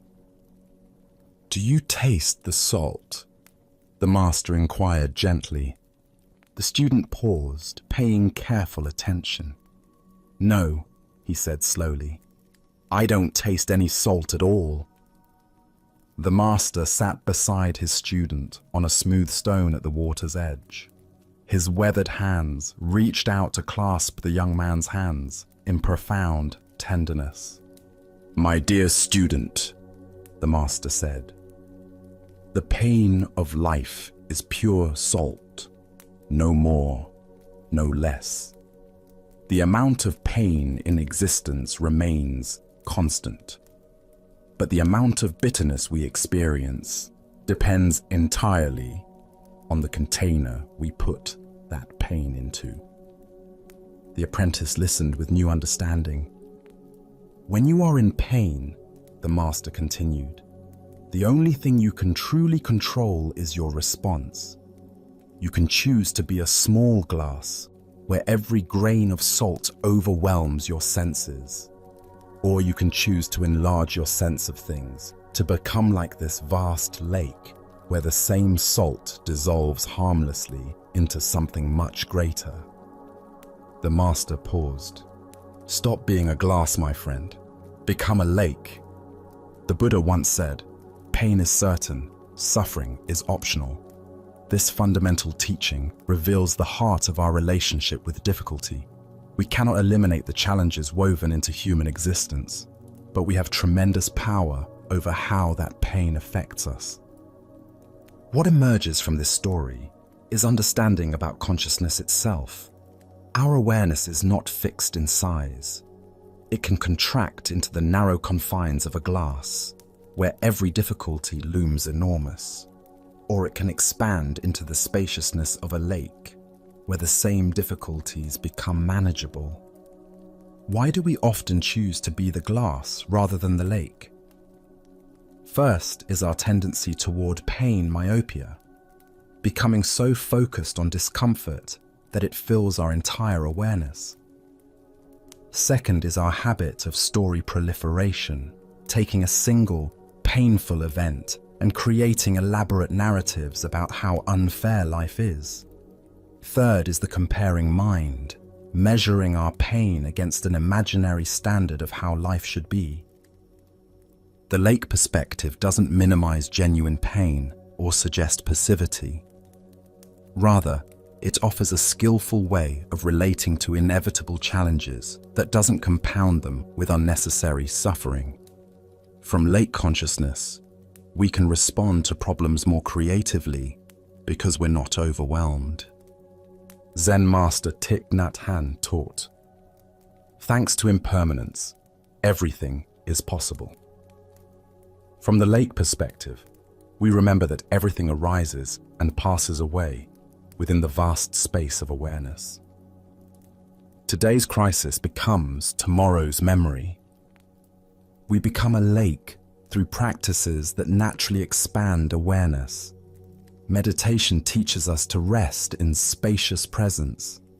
Gratitude helps us notice experiences beyond immediate difficulties. Service reminds us that our pain is part of shared human experience. Tonight, as you reflect on current challenges, can you sense the difference between experiencing them from glass consciousness versus lake consciousness? What would it feel like to allow your awareness to expand beyond the immediate intensity of difficulties to include the vast context of this moment? As the Buddha taught, if you want to know your mind, sit down and observe it. If your mind is clear, happiness will come. The clarity he speaks of is not the absence of salt, but the spaciousness to hold it skillfully.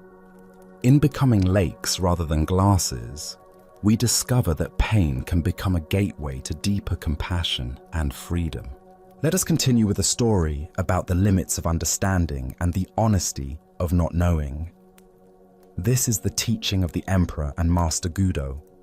The Emperor of Japan, a man accustomed to receiving definitive answers from his advisors and scholars, had arranged a private audience with Master Gudo, one of the most respected Zen teachers in the realm.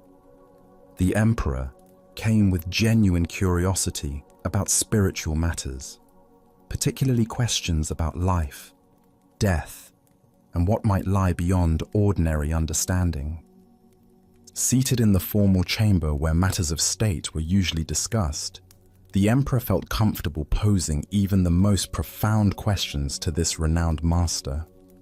After all, if anyone would possess answers to life's deepest mysteries, surely it would be an enlightened Zen teacher who had spent decades in contemplation and practice. Master Gudo, the Emperor began with the directness that comes from a lifetime of authority. I have a question that has troubled many great minds throughout history. What happens to a man of enlightenment after death?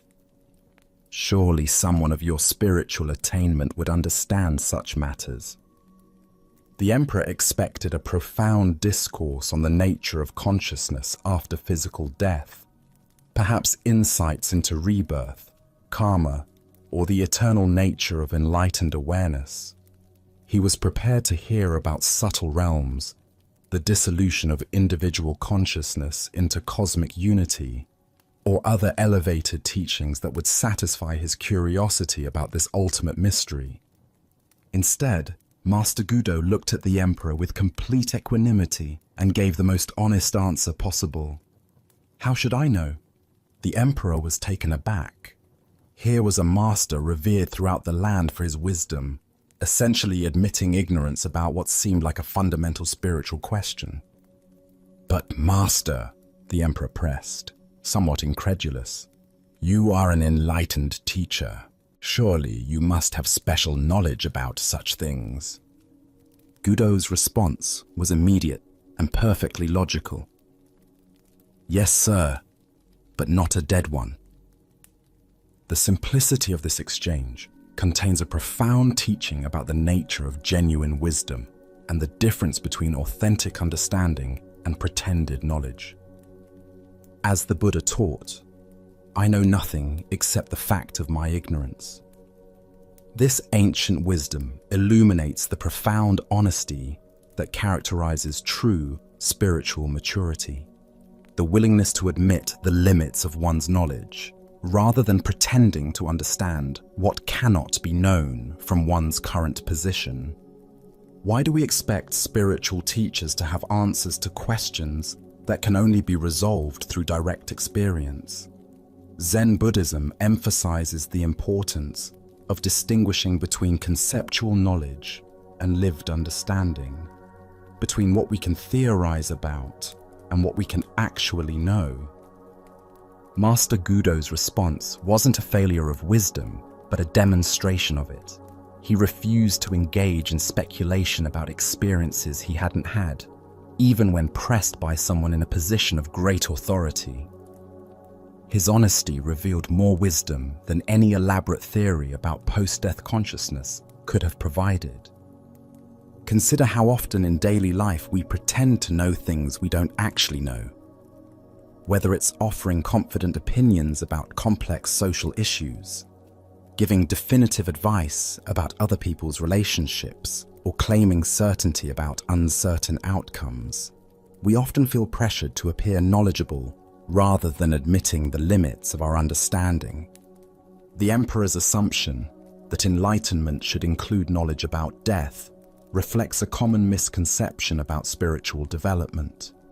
We imagine that awakening provides a comprehensive database of cosmic information rather than a fundamental shift in how we relate to not knowing. In Zen practice, we cultivate what Suzuki Roshi called "don't know mind," a state of open awareness that doesn't need to fill every gap in understanding with theories or beliefs. This isn't ignorance, but a wise recognition that direct experience is more valuable than second-hand information. Zen Master Linchi taught, there is nothing special to do, nothing special to learn. Enlightenment doesn't grant supernatural knowledge about matters beyond ordinary experience. A living master knows about living. What happens after death remains in the realm of speculation until one actually dies. The Buddha said, "Believe nothing merely because you have been told it. But whatsoever, after due examination and analysis, you find to be conducive to the good, the benefit, the welfare of all beings, that doctrine believe and cling to." Even the Buddha encouraged direct investigation over accepting claims based on authority. Gudo's teaching reveals the freedom that comes from releasing the need to have opinions about everything. How much mental energy do we waste constructing theories about things we cannot possibly know? How much suffering comes from worrying about scenarios we can only imagine? Look deeply at your own relationship with not knowing. Where do you pretend certainty to avoid the discomfort of uncertainty? What would change if you could say, "I don't know," with the same confidence that Master Gudo displayed. The emperor sought knowledge about death from someone who was vibrantly alive. But true wisdom might be found not in accumulating information about future experiences, but in fully engaging with present reality. The mystery of death is honored not by pretending to solve it, but by living authentically in the face of it.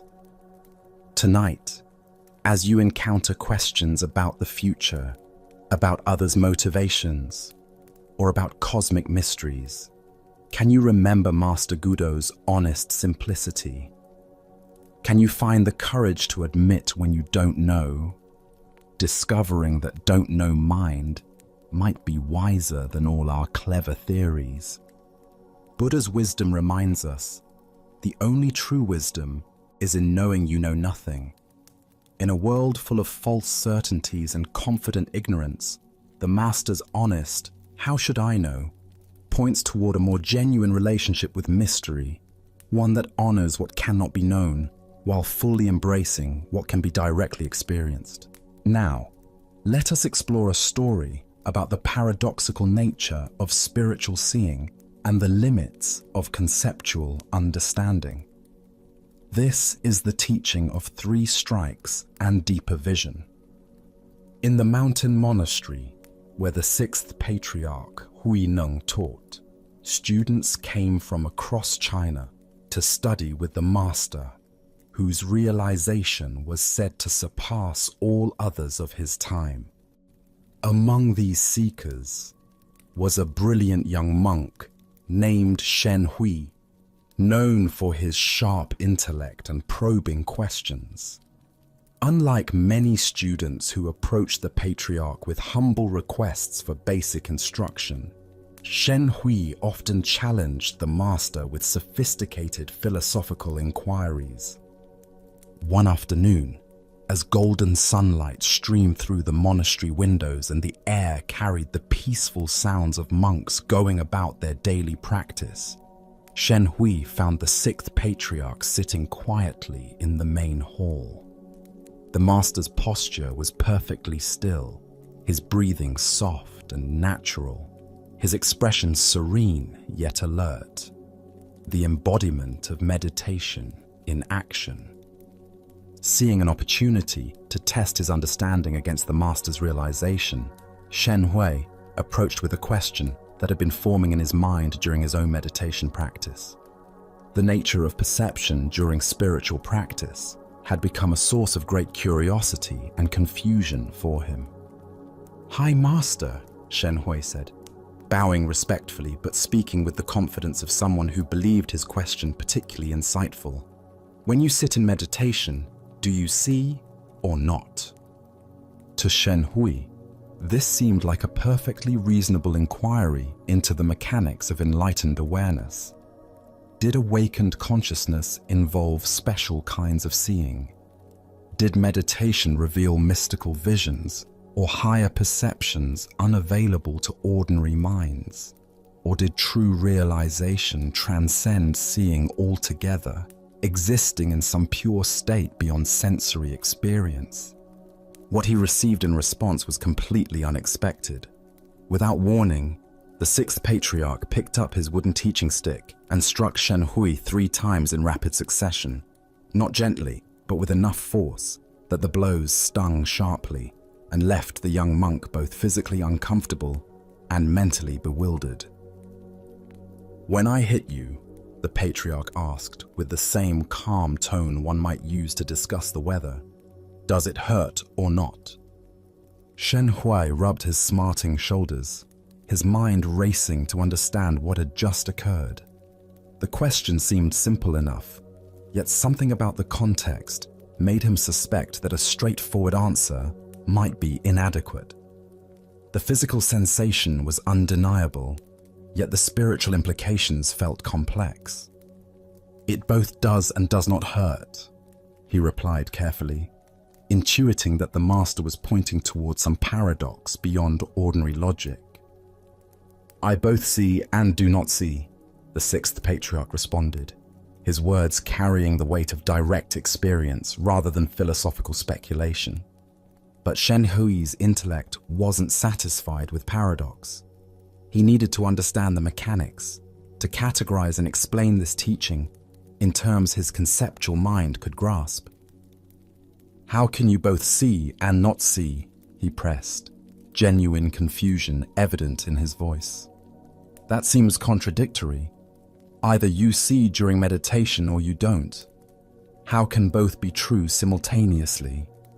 The patriarch's response came with the patience of someone who had spent decades helping students move beyond the limitations of dualistic thinking. "What I see," he explained with gentle clarity, "are the waverings and wanderings of my own mind. What I do not see is the right and wrong and good and bad of other people.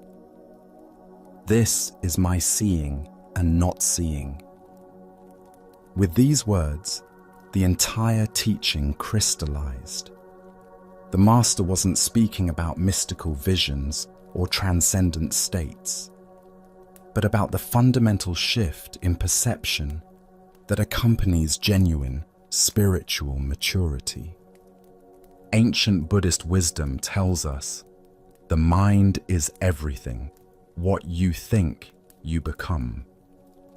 This teaching relates profoundly to the patriarch's lesson about the nature of awakened seeing. Why do we become confused when spiritual teachings transcend ordinary logic?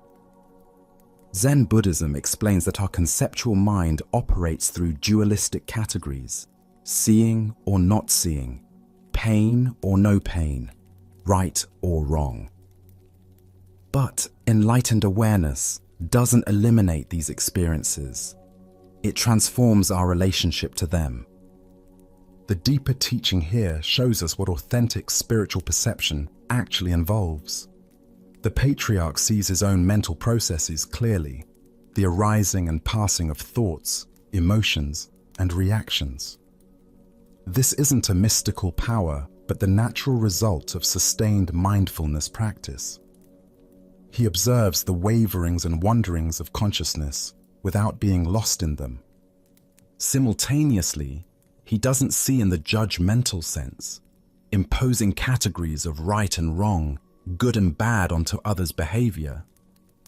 This non-seeing isn't ignorance, but wisdom, recognizing that such judgments often say more about the observer than the observed. Look deeply at your own patterns of perception. How much of what you think you see in others actually reflects your own mental projections? When someone irritates you, are you seeing their actual behavior clearly? Or are you seeing your own triggers and reactions? When someone impresses you, are you recognizing their genuine qualities? Or are you seeing your own desires for approval or achievement? This ancient wisdom illuminates the difference between reactive perception and clear seeing. Reactive perception involves our past conditioning, our emotional needs, our judgmental habits. Clear seeing involves awareness that recognizes its own processes while remaining open to what's actually present. Zen Master Dogen taught, "To study the Buddha way is to study the self. To study the self is to forget the self." This teaching points to the same insight the patriarch offered. True seeing involves turning attention toward our own mental processes rather than fixating on external judgments and evaluations. The 3 strikes Shen Hui received weren't punishment, but skillful teaching. Physical pain that both does and does not hurt points toward the mystery of conscious experience itself. Pain arises in awareness, is felt fully, yet doesn't define or limit the awareness that experiences it. Similarly, thoughts and emotions arise in consciousness without contaminating its essential clarity. Consider how this teaching might transform your daily experience. Instead of constantly evaluating others' behavior, finding fault, making comparisons, generating opinions, What if you turned that same attention toward observing your own mental reactions? What patterns would you discover in the wanderings and waverings of your own mind? This doesn't mean we become passive or lose our capacity for discernment. Rather, we develop the ability to respond from clarity rather than reactivity. When we see our own judgmental tendencies clearly, we naturally become less caught in them. When we observe our mental projections, we're less likely to mistake them for objective reality. In Zen practice, we cultivate what's called mirror mind, awareness that reflects whatever arises without being stained or changed by it. This mirror sees everything clearly while maintaining its essential emptiness and openness.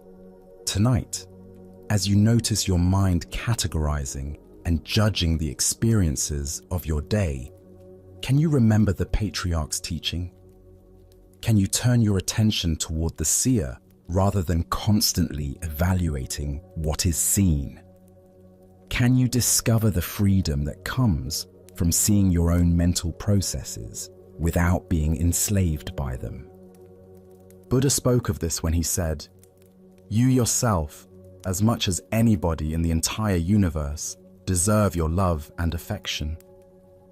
By learning to see our own mental patterns with compassion rather than judgment, we develop the clarity to see others with equal kindness and understanding. Now, let us turn to a tale about the difference between wisdom and words that attempt to contain it. This is the story of the pointing finger. In a peaceful valley monastery where evening mist gathered among ancient pines, a beloved Zen teacher enjoyed his daily ritual of walking with his faithful dog.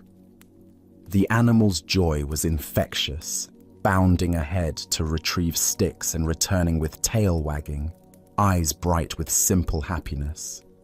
On this particular evening, the teacher invited one of his most promising students to join them. The young man was brilliant, his mind sharp as a blade, and equally capable of cutting through complex philosophical concepts. Yet this very intelligence had become a source of suffering. The more he studied Buddhist texts, the more contradictions he discovered. His bright mind seemed to be creating obstacles rather than clearing them. As they walked along the familiar trail, the student voiced his frustration. "Master, I struggle with contradictions in our teachings. Some texts speak of emptiness, others of Buddha nature. Some emphasize effort, others effortless being. How can these opposing instructions both be true?" The teacher listened with patient attention. He understood that intellectual brilliance could become a trap when the mind tried to grasp truth like solving a mathematical equation. Truth required a different kind of knowing altogether. "You must understand," the teacher said gently, "that words are only guideposts. Never let words or symbols get in the way of truth. Here, I'll show you." The teacher called his dog, who came running with eager enthusiasm. The full moon hung low in the darkening sky, its silver light beginning to emerge as daylight faded. The teacher pointed directly at the luminous orb and spoke to his pet with the same tone he used for their usual games. "Fetch me the moon," he commanded, his finger extended clearly toward the celestial body. The dog's response was immediate and predictable. His gaze fixed intently on the teacher's outstretched finger, following its movement with focused attention he typically reserved for thrown sticks. The animal's entire being concentrated on the pointing digit, completely oblivious to the moon hanging magnificently above. The teacher turned to his confused student with a knowing smile. "Where is my dog looking?" The student observed the scene with growing awareness. "He's looking at your finger," he replied, beginning to sense the deeper lesson. "Exactly," the teacher confirmed. "Don't be like my dog. Don't confuse the pointing finger with the thing being pointed at. All our Buddhist words are only guideposts.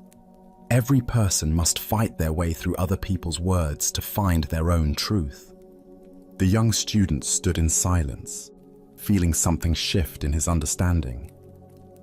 The moon shone overhead, its light touching everything equally, regardless of whether anyone pointed at it. The truth was like that moon, present and luminous, independent of any description or analysis. As the Buddha observed, do not believe in anything simply because you have heard it, but after observation and analysis, when you find that anything agrees with reason and is conducive to the good of one and all, then accept it and live up to it. This teaching addresses the exact confusion that plagued the bright student, mistaking concepts about truth for truth itself. Here we discover how intellectual understanding, while valuable, can become a barrier when we rely on it exclusively. The student's brilliant mind was capable of analyzing and comparing teachings, but analysis alone cannot deliver the direct experience that spiritual awakening requires. Like the dog fixated on the finger, he had become so focused on examining words and concepts that he missed the reality they attempted to indicate. Why do we become trapped in conceptual understanding? The thinking mind operates through division and comparison, understanding by breaking things into categories. But ultimate truth transcends these dualistic distinctions.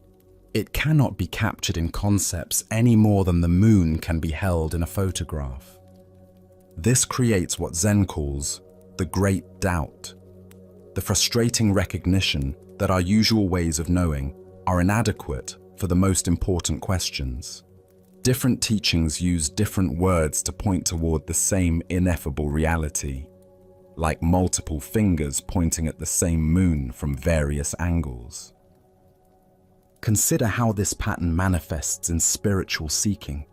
We collect teachings like treasures, memorizing quotes from masters, analyzing meditation techniques, comparing different traditions. All of this can be valuable, but becomes problematic when we mistake accumulation of spiritual knowledge for spiritual development itself. Zen teacher D.T. Suzuki said, "The finger pointing at the moon is not the moon."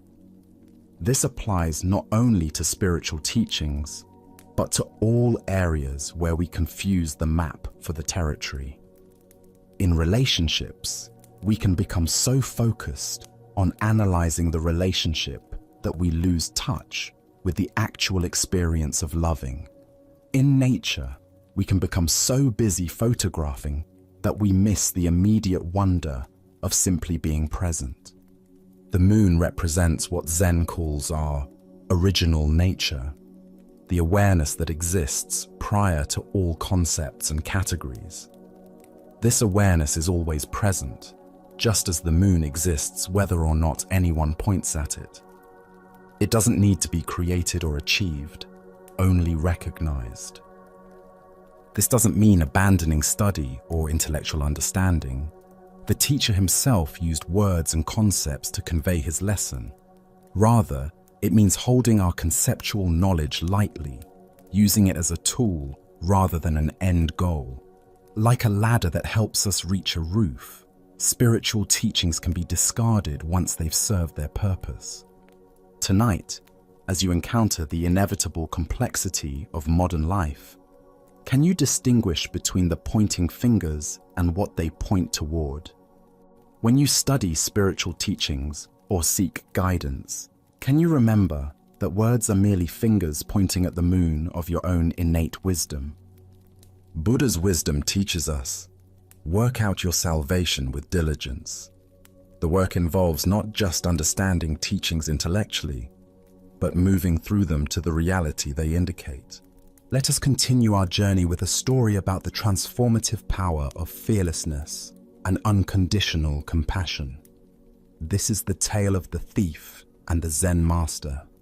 One quiet evening, As twilight painted the sky in shades of purple and gold, Zen master Shichiri Kojun sat in his simple home, reciting ancient sutras.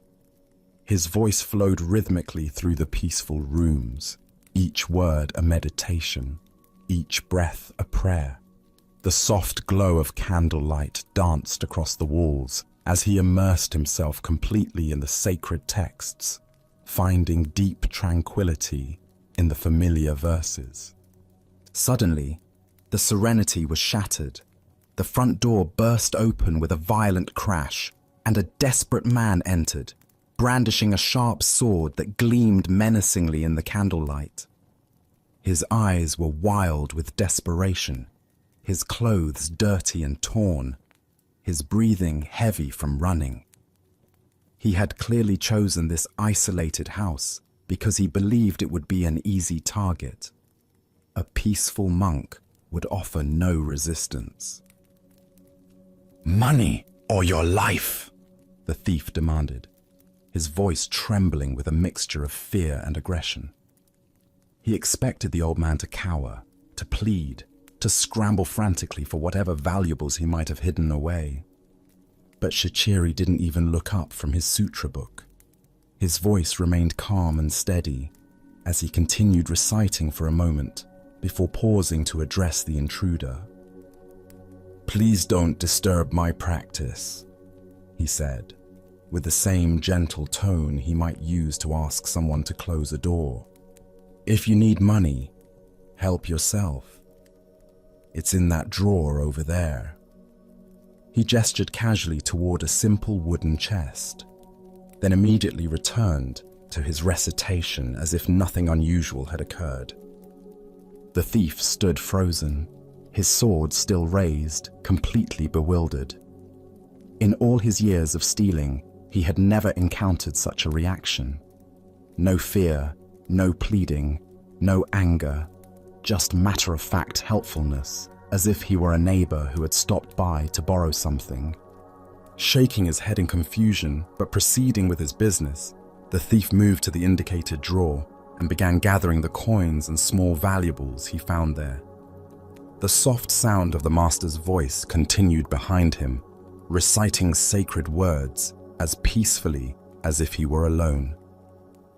Just as the thief was preparing to leave with his stolen goods, the master's voice called out again.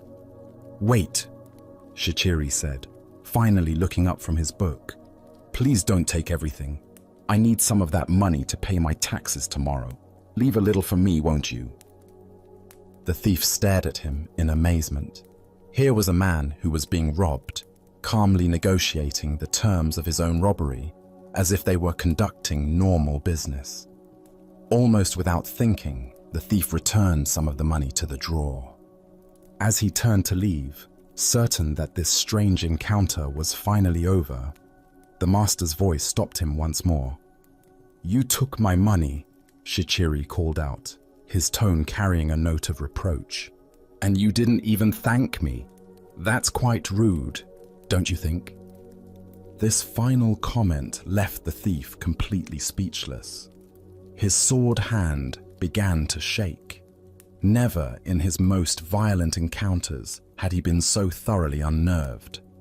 Here was a man who treated robbery as if it were a favor, who was more concerned about politeness than personal safety.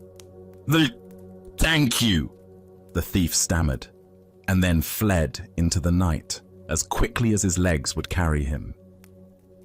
Later, when the thief was caught and confessed to numerous crimes, including the incident at Shichiri's house, the master was called as a witness. The court officials expected him to demand justice, to describe the terror and violation he had experienced.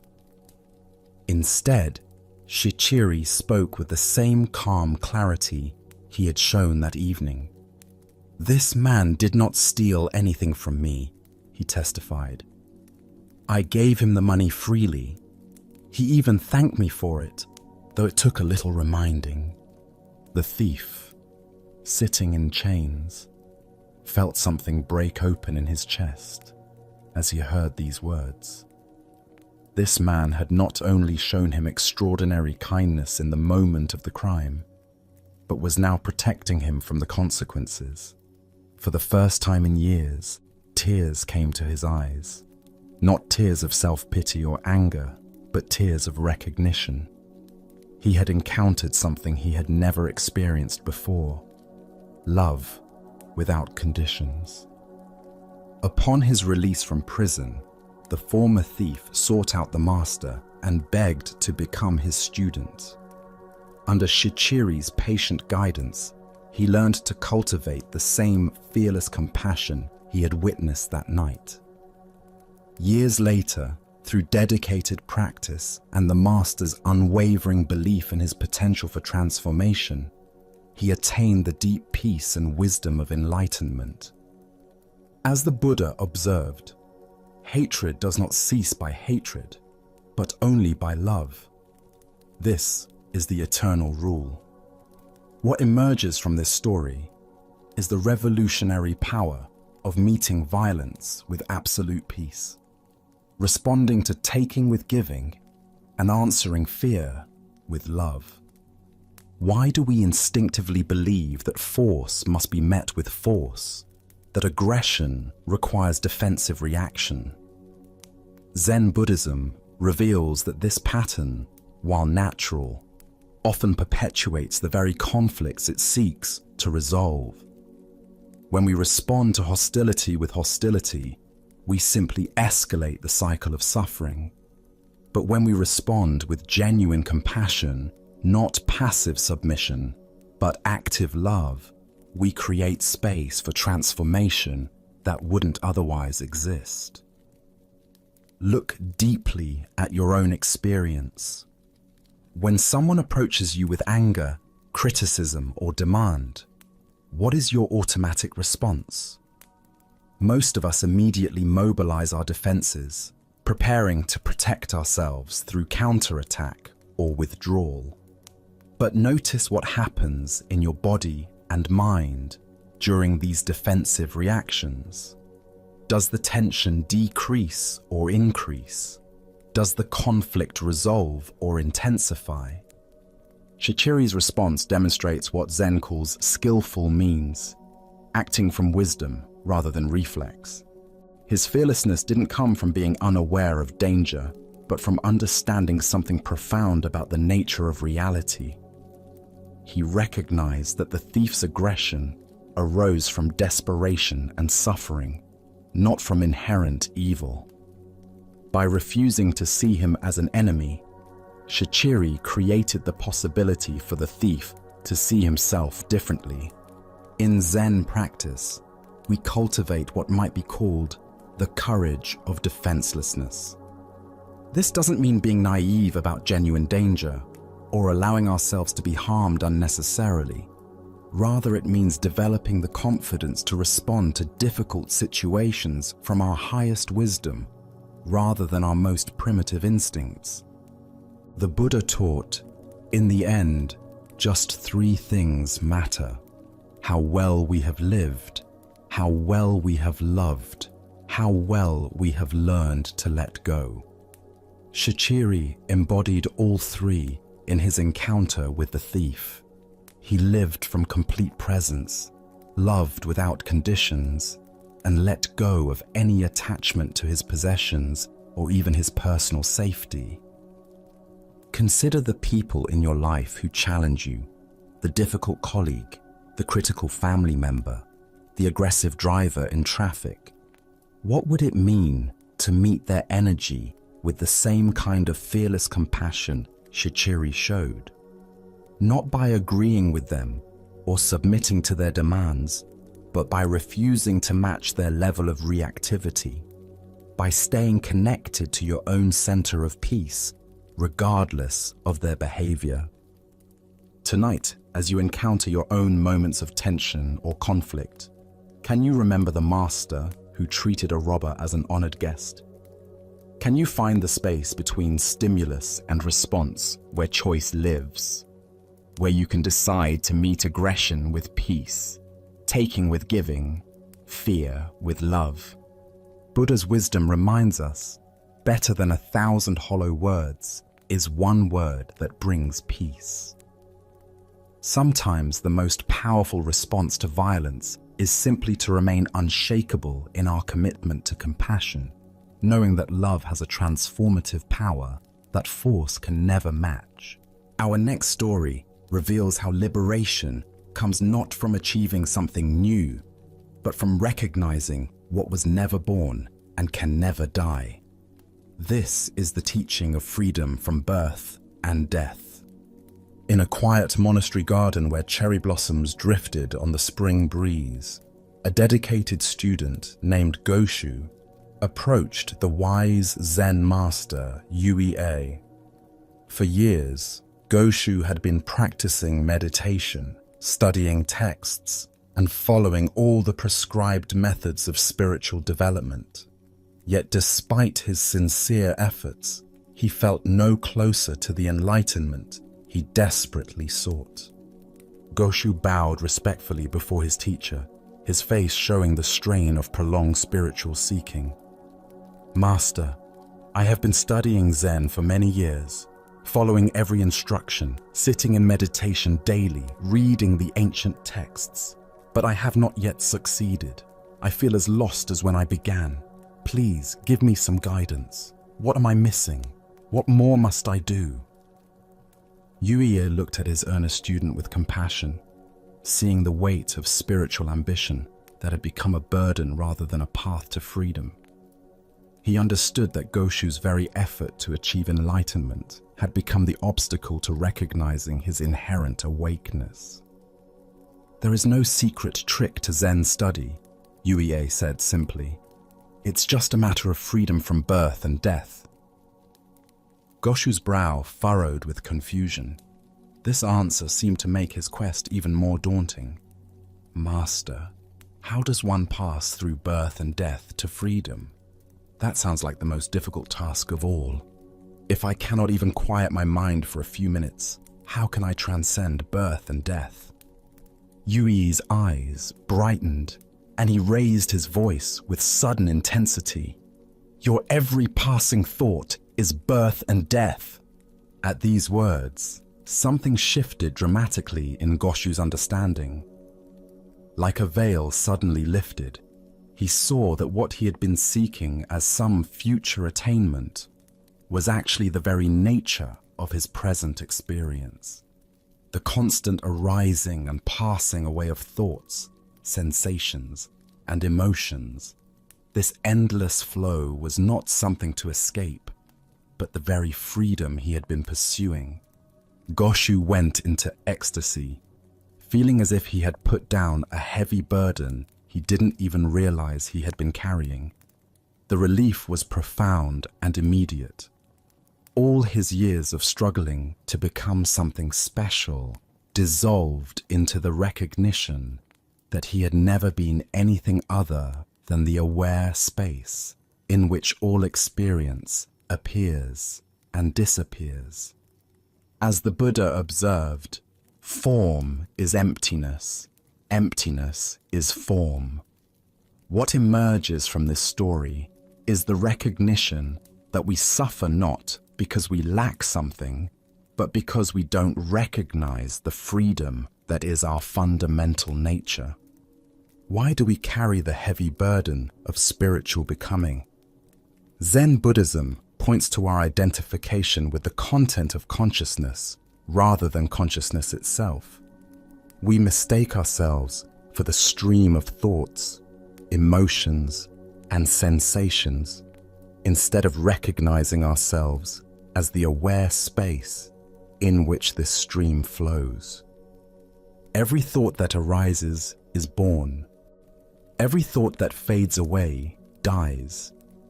Every emotion emerges from nowhere and dissolves back into nowhere. Every sensation appears and disappears. This constant birth and death happening in awareness is not a problem to solve, but the very movement of life itself. The deeper understanding here reveals that what we call birth and death are simply names we give to the natural flowing of experience. When we identify with the flow, we suffer the anxiety of constant change. When we recognize ourselves as the awareness in which the flow appears, we discover unshakable peace. Zen Master Huangpo taught, "Your everyday mind, that is the way." This points to the extraordinary fact that the enlightenment we seek is not hidden in special states, but in the ordinary awareness that knows every state.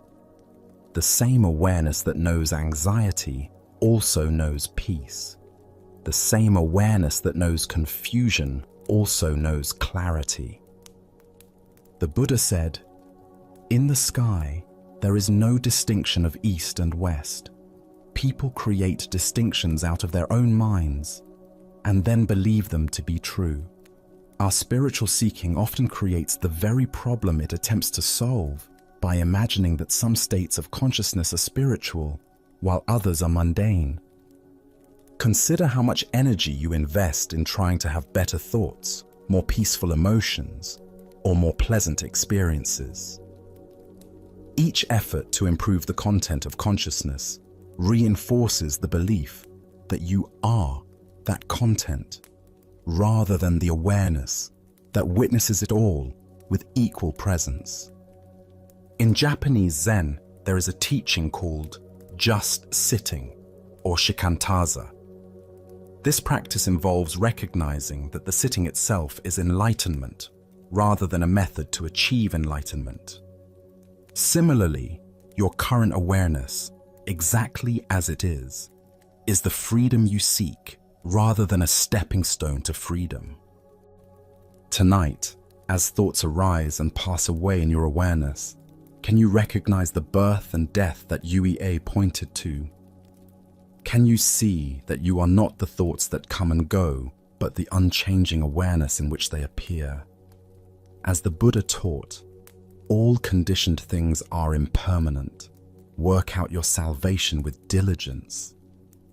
The salvation is not in perfecting the conditioned, but in recognizing the unconditioned awareness that you already are. As we continue our journey through the wisdom of Zen Buddhism, let us explore a story about contentment and the nature of desire. This is the stonecutter's journey. High in the mountain villages, there lived a simple stonecutter who had discovered the secret of happiness without knowing it. Each dawn, he would climb winding paths to the quarries, his tools balanced across his shoulders. As he worked among the stones, he would sing old mountain songs that echoed across the valleys. Though he was poor by society's measures, living in a modest hut with few possessions, the stonecutter desired nothing more than what he had. His simple life felt complete. The rhythm of his work, the beauty of the mountains, the satisfaction of honest labor. His heart held not a care in the world. One day, he was called to work on the grand mansion of a wealthy nobleman. As he approached the estate, his eyes widened at the magnificence before him. Marble columns reached toward the sky, gardens sprawled in perfect symmetry. For the first time in his life, the stonecutter felt the sharp pang of desire pierce his contentment. "If only I were rich," he sighed. "Then I would not have to earn my living in sweat and toil as I do now." To his amazement, a voice whispered from the stones, "Your wish has been granted. Henceforth, anything you desire will be given to you." He returned home that evening to find his humble hut replaced by a mansion as magnificent as the nobleman's. Overwhelmed with joy, he abandoned his tools and began enjoying the luxurious life of the wealthy. But one hot afternoon, gazing from his ornate window, he saw the king's royal procession passing by. The monarch sat in cool shade, surrounded by noblemen and servants, appearing serene and powerful above the common heat. "How I wish I were a king myself," he thought. and immediately found himself reclining in silk cushions within the royal carriage. But the carriage proved warmer than expected. Even through thick walls, the sun's heat penetrated relentlessly. "I wish I were the sun," he declared, and found himself sending waves of light and heat across the universe. As the sun, he felt magnificent and all-powerful until thick storm clouds gathered, completely blocking his rays. "I wish to be a cloud." And so he became a massive storm cloud, glorying in his power to block the sun. But as he transformed into falling rain, he encountered an enormous rock that blocked his path completely.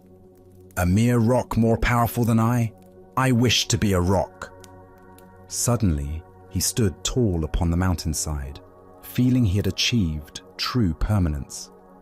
But soon, he heard chipping sounds at his base.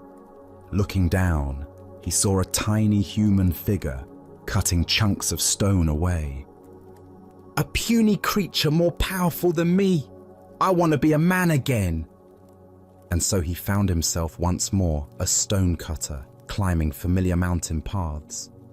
But now, something had changed. As he shaped stones and felt mountain breezes, his heart swelled with deep contentment. His song returned, richer than before, because he had learned to be content with exactly who he was. The Buddha once said, "Health is the greatest gift, contentment the greatest wealth." This ancient wisdom illuminates the endless cycle of wanting that keeps us from recognizing the abundance already present in our lives. Why do we chase after different conditions, always believing happiness lies in the next transformation? Each desire fulfilled only reveals the next desire, creating an endless cycle of dissatisfaction.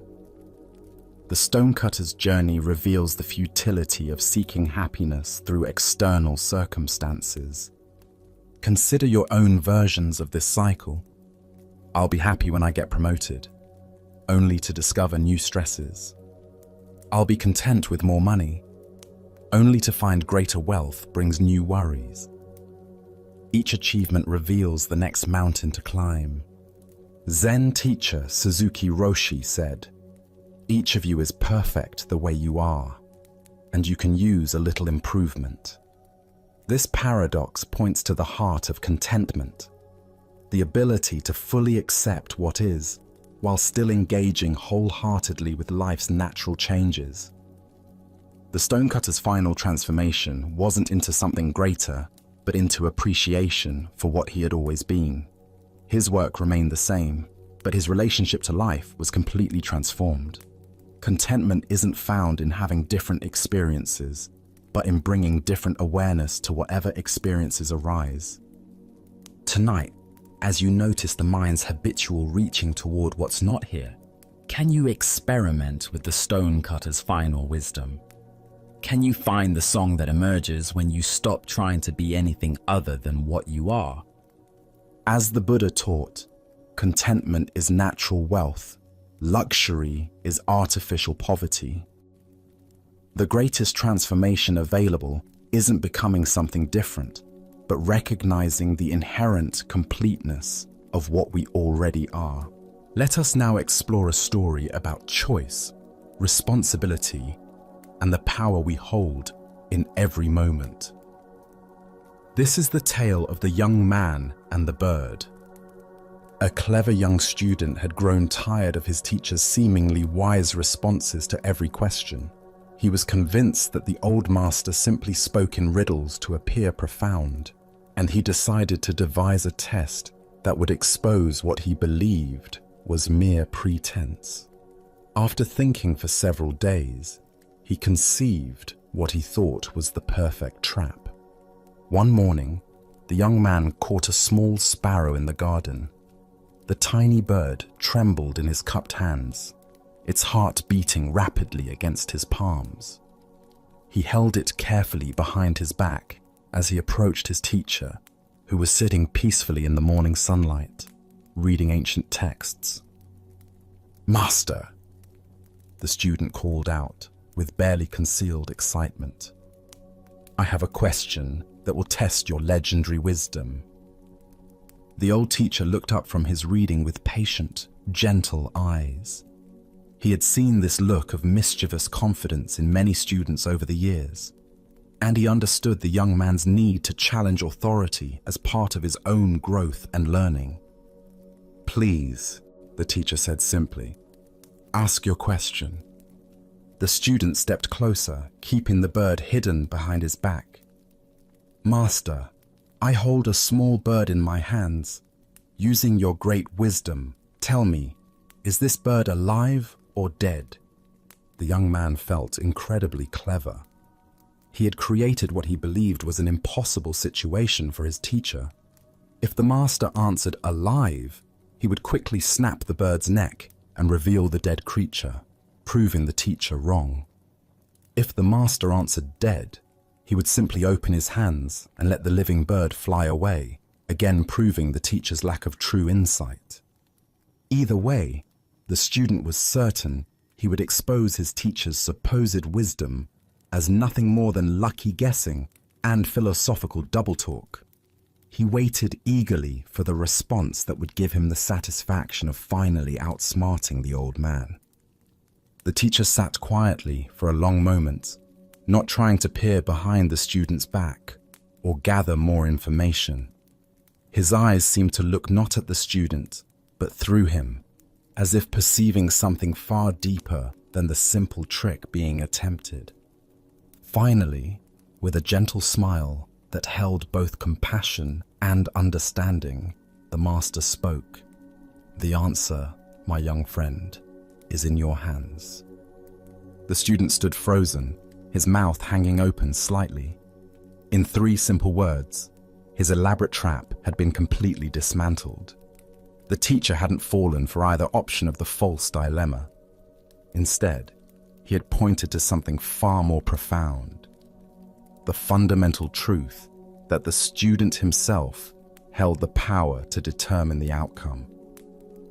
The young man looked down at his hands, still cupped behind his back, feeling the tiny bird's rapid heartbeat against his palms.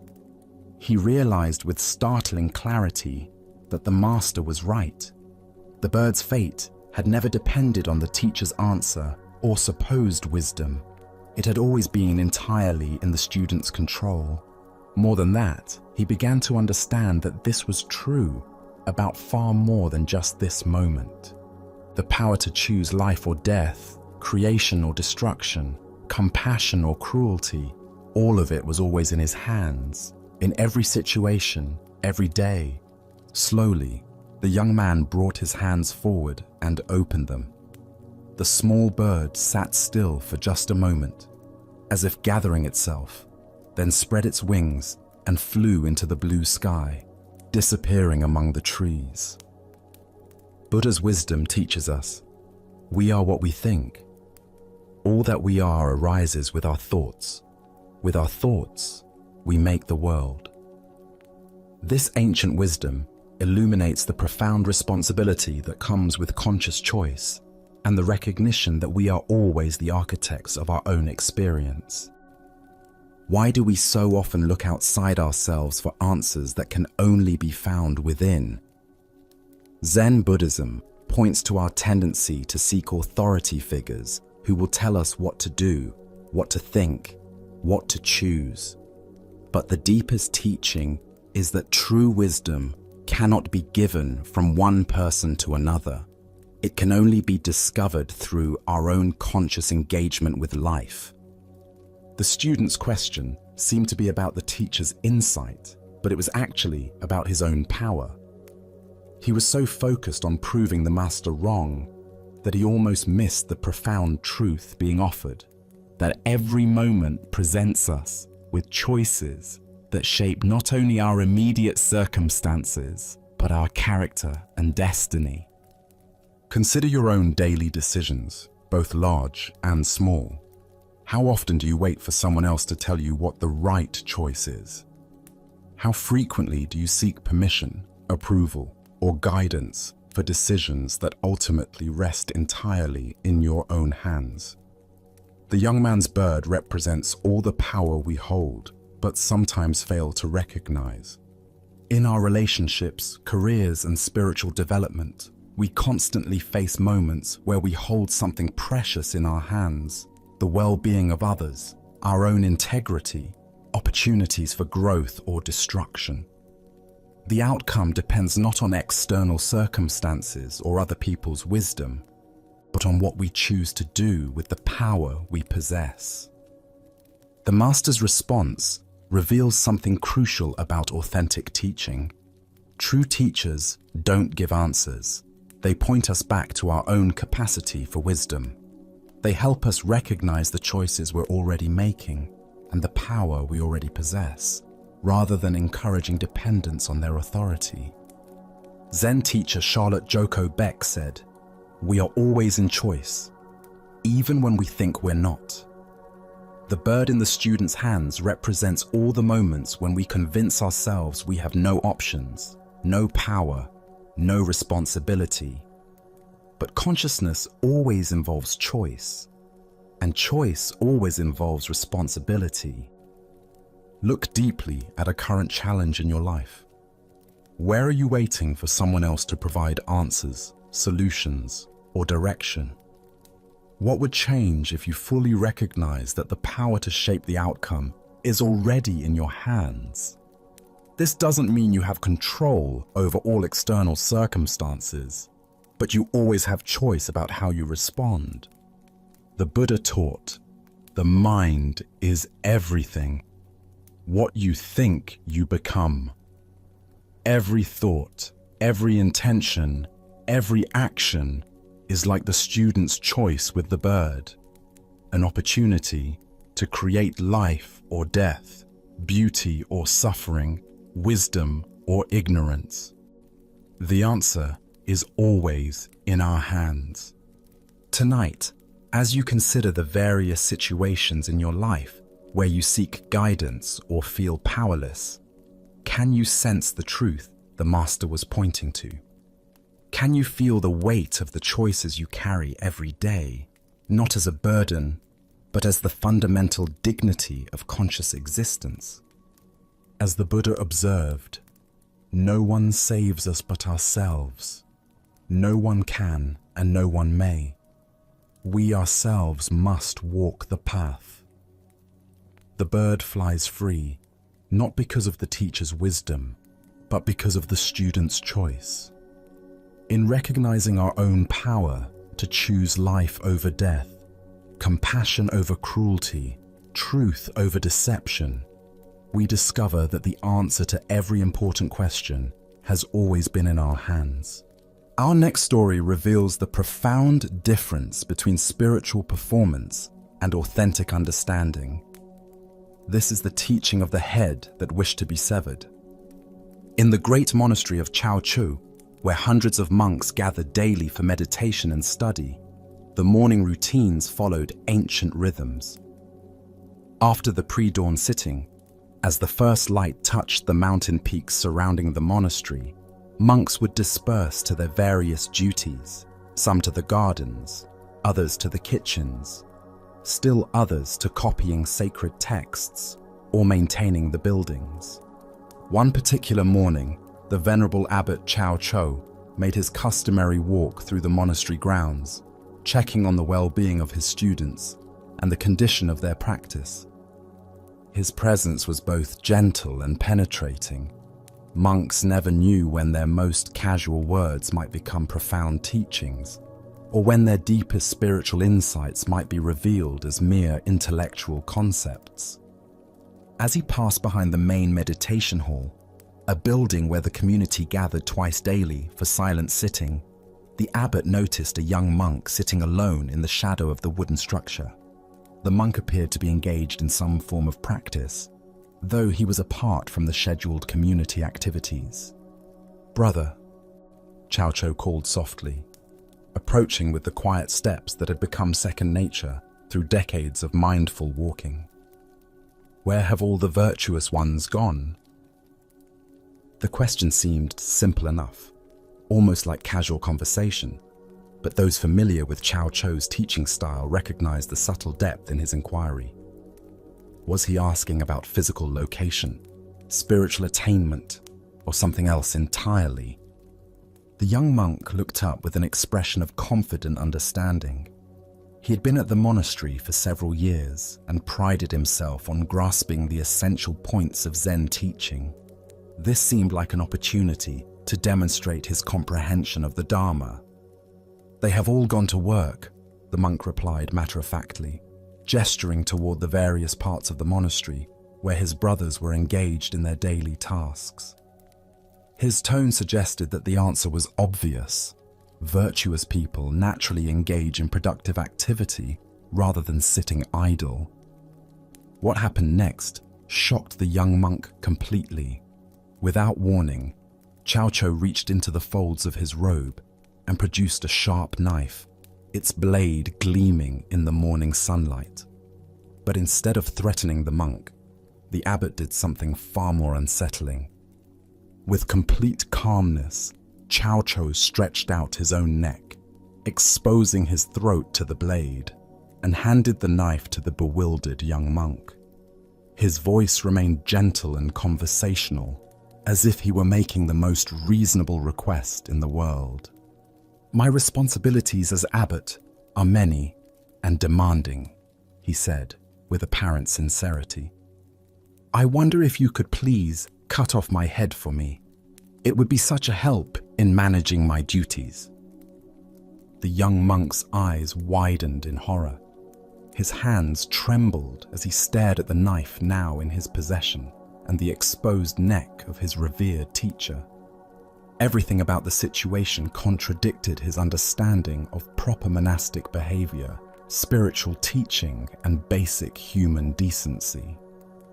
Unable to comprehend what was being asked of him or why, unable to see past the literal surface of the abbot's request to any deeper meaning, the terrified monk dropped the knife and ran. His feet carried him far from the meditation hall, far from the incomprehensible scene, his mind reeling with confusion and fear.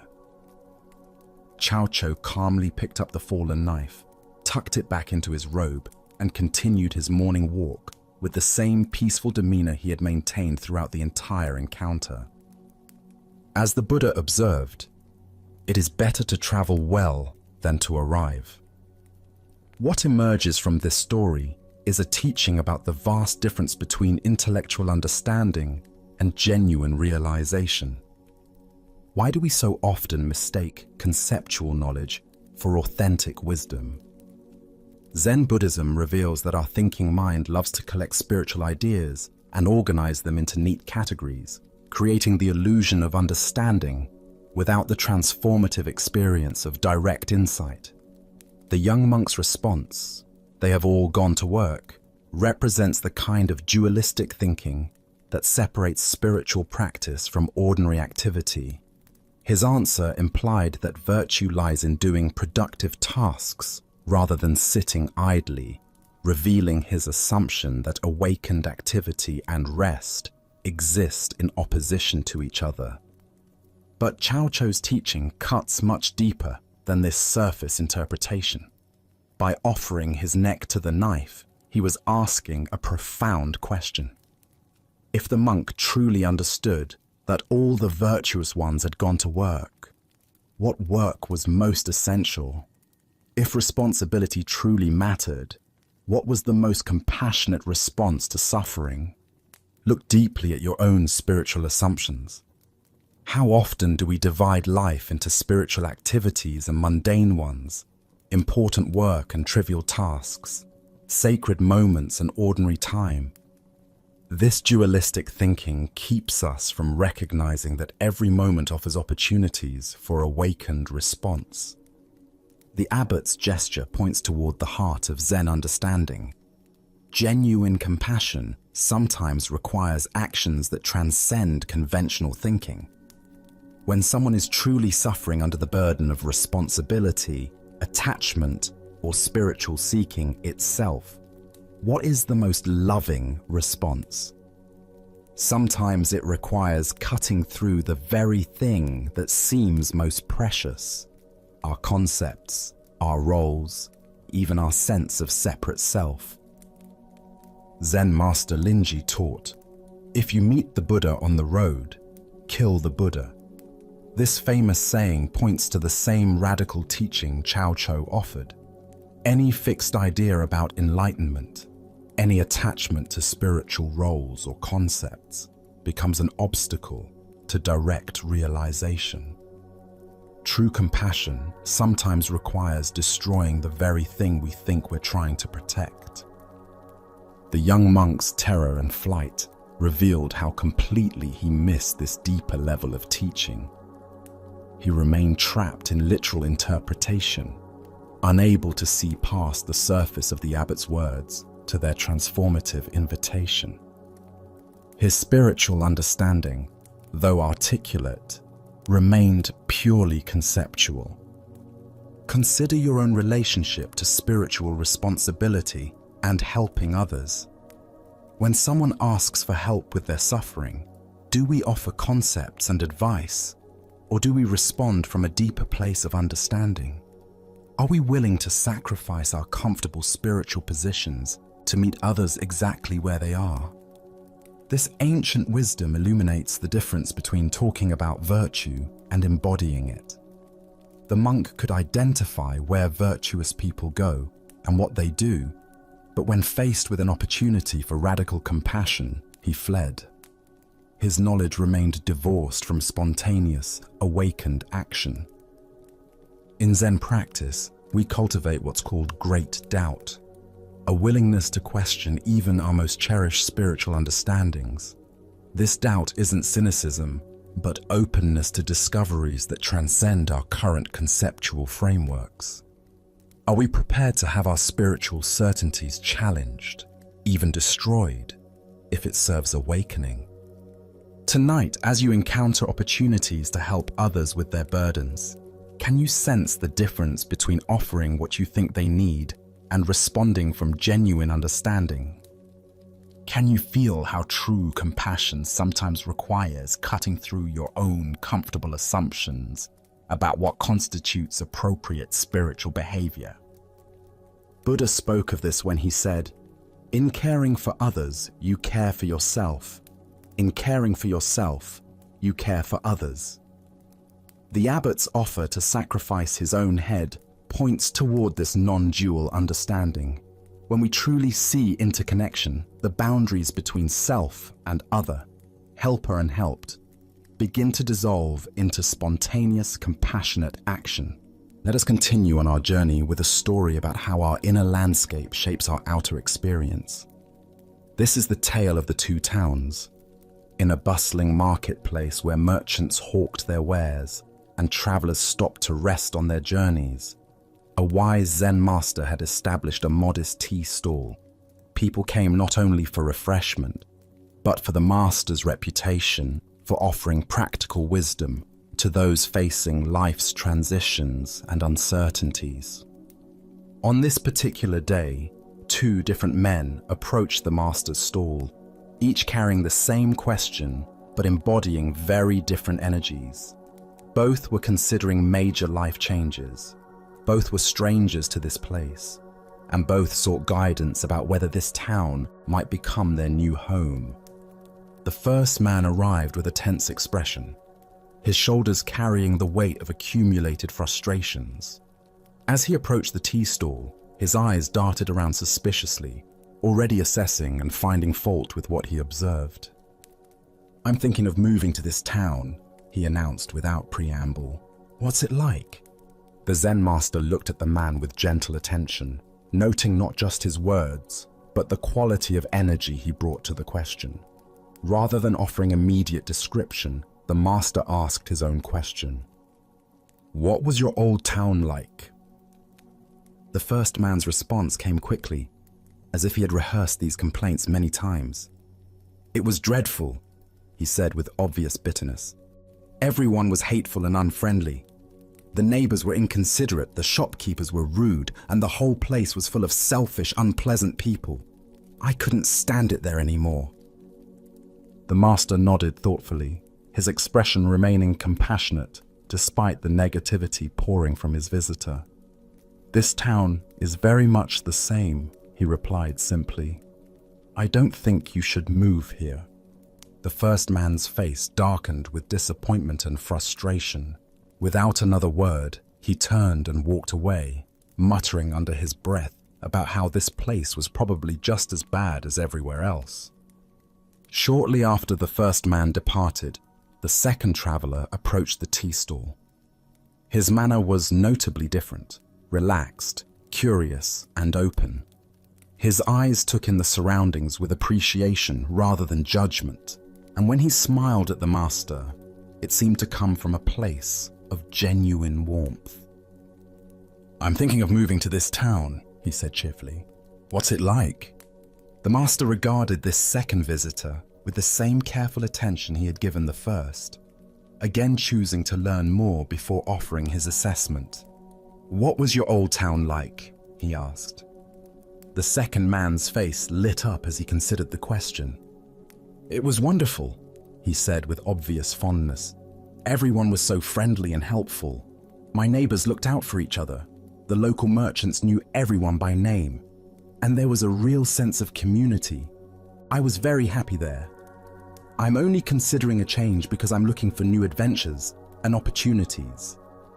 The master smiled knowingly. "This town is very much the same," he told the second man. "I think you will like it here very much." The second man's face broke into a delighted grin. He thanked the master warmly and walked away with a spring in his step, already seeing possibilities and connections in his new environment. Buddha's wisdom teaches us, all that we are is the result of what we have thought. The mind is everything. What we think, we become. This ancient insight illuminates the profound truth demonstrated by the master's seemingly contradictory responses to the two travelers. Here, we discover one of the most fundamental principles of human experience. We don't see the world as it is, but as we are. The master gave identical answers to both men because he recognized that their questions revealed far more about their internal states than about their external circumstances.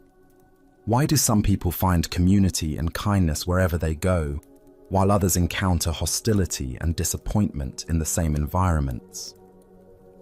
Buddhist psychology explains that our perceptual filters, shaped by our habitual mental patterns, literally create our experienced reality. We notice evidence that confirms our existing beliefs while filtering out information that contradicts them. The first man carried what modern psychology might call a negative attribution bias, the tendency to interpret ambiguous situations in the most negative possible way.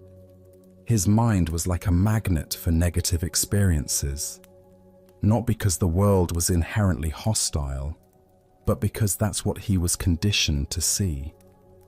The second man demonstrated the opposite pattern, a generous attribution style that assumed the best in others and looked for positive connections. His mind was attuned to kindness and possibility. Consider how this plays out in daily life.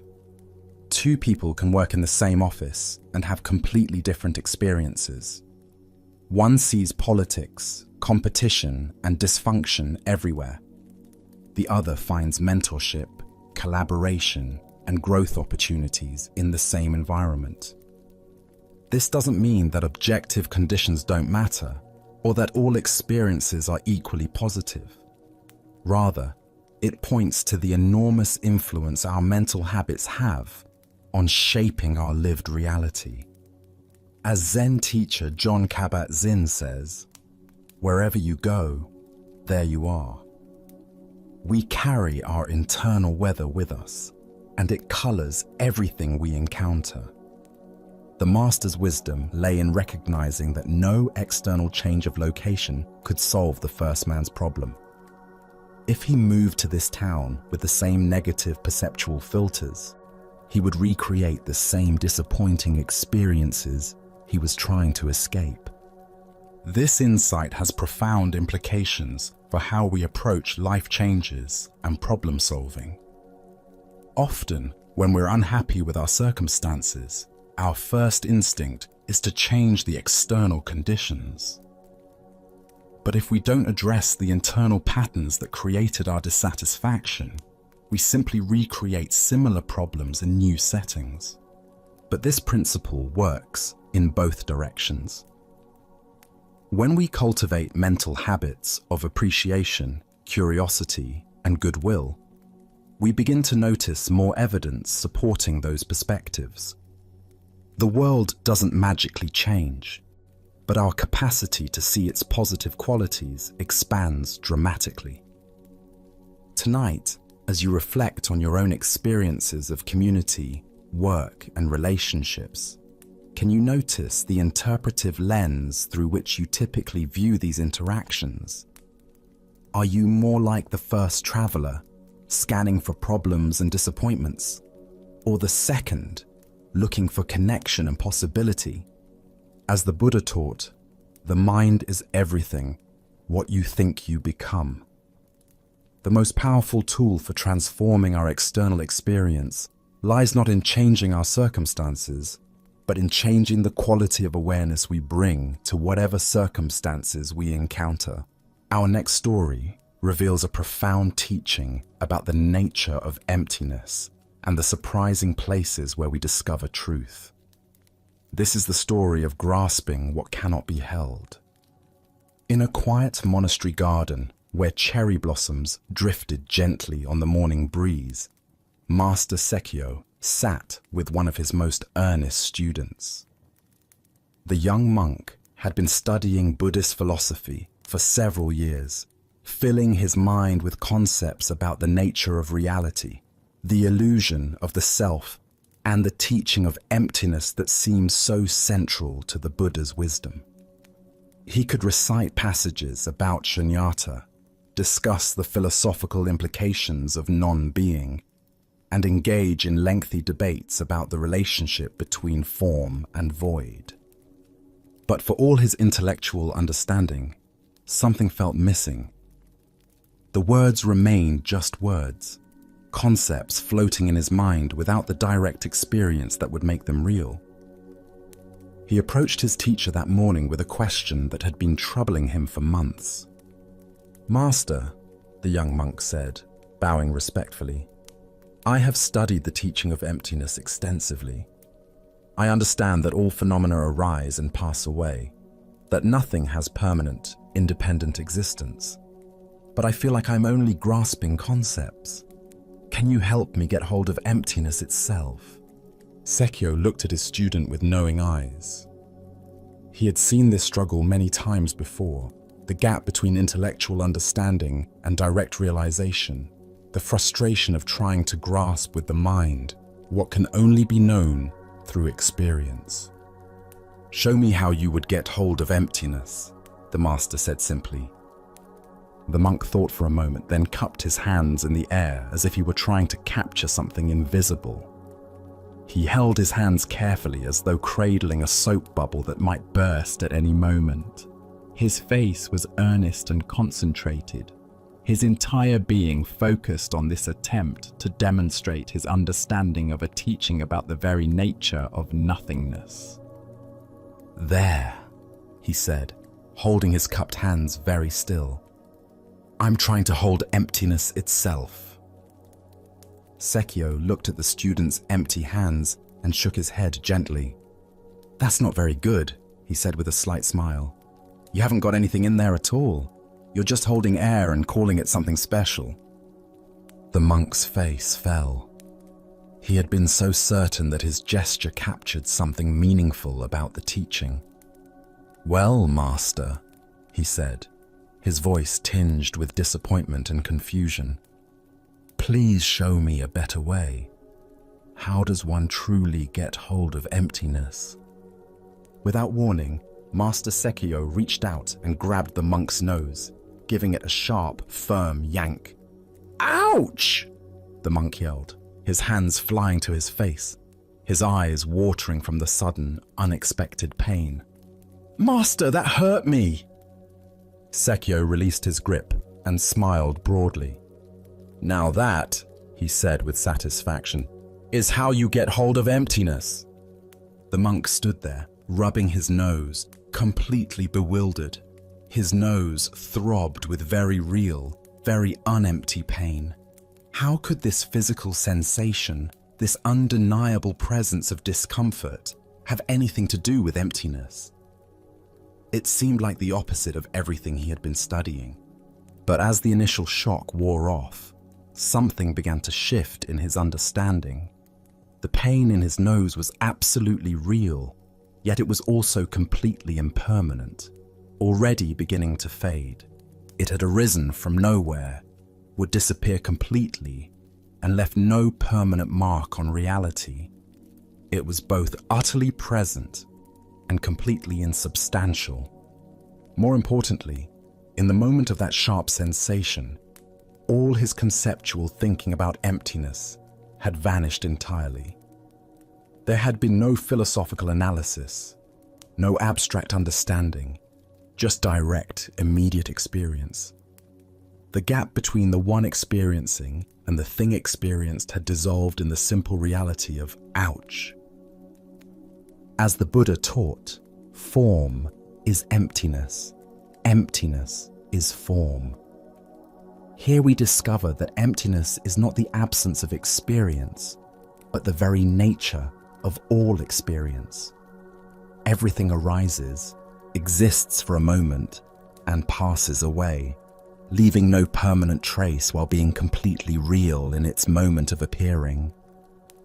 Why do we struggle so hard to understand emptiness conceptually when it's the very fabric of every moment? Zen Buddhism points to our habit of trying to grasp reality with our thinking minds rather than experiencing it directly. We turn the most immediate truths into abstract philosophies, then wonder why they feel distant and theoretical. The monk's mistake was common and understandable. He was trying to hold emptiness as if it were a thing, an object that could be captured and possessed. But emptiness isn't an object. It's the very condition that allows all objects to appear and disappear. It's not something we can grasp. It's what makes grasping possible. Consider your own experience right now. The thoughts arising in your mind. Where do they come from? Where do they go when they fade? The sensations in your body, the sounds around you, even your sense of being someone who is reading these words. All of it is appearing and disappearing in the space of awareness, like clouds in an empty sky. This emptiness isn't blank nothingness. It's alive, responsive, creative, the very capacity for experience itself. When Sekio yanked his student's nose, he wasn't demonstrating the absence of sensation, but the miraculous way sensation appears from nowhere, exists vividly, and dissolves back into nowhere, all within the spacious emptiness of awareness. Zen Master Huang Po taught, "The foolish reject what they see, not what they think. The wise reject what they think, not what they see."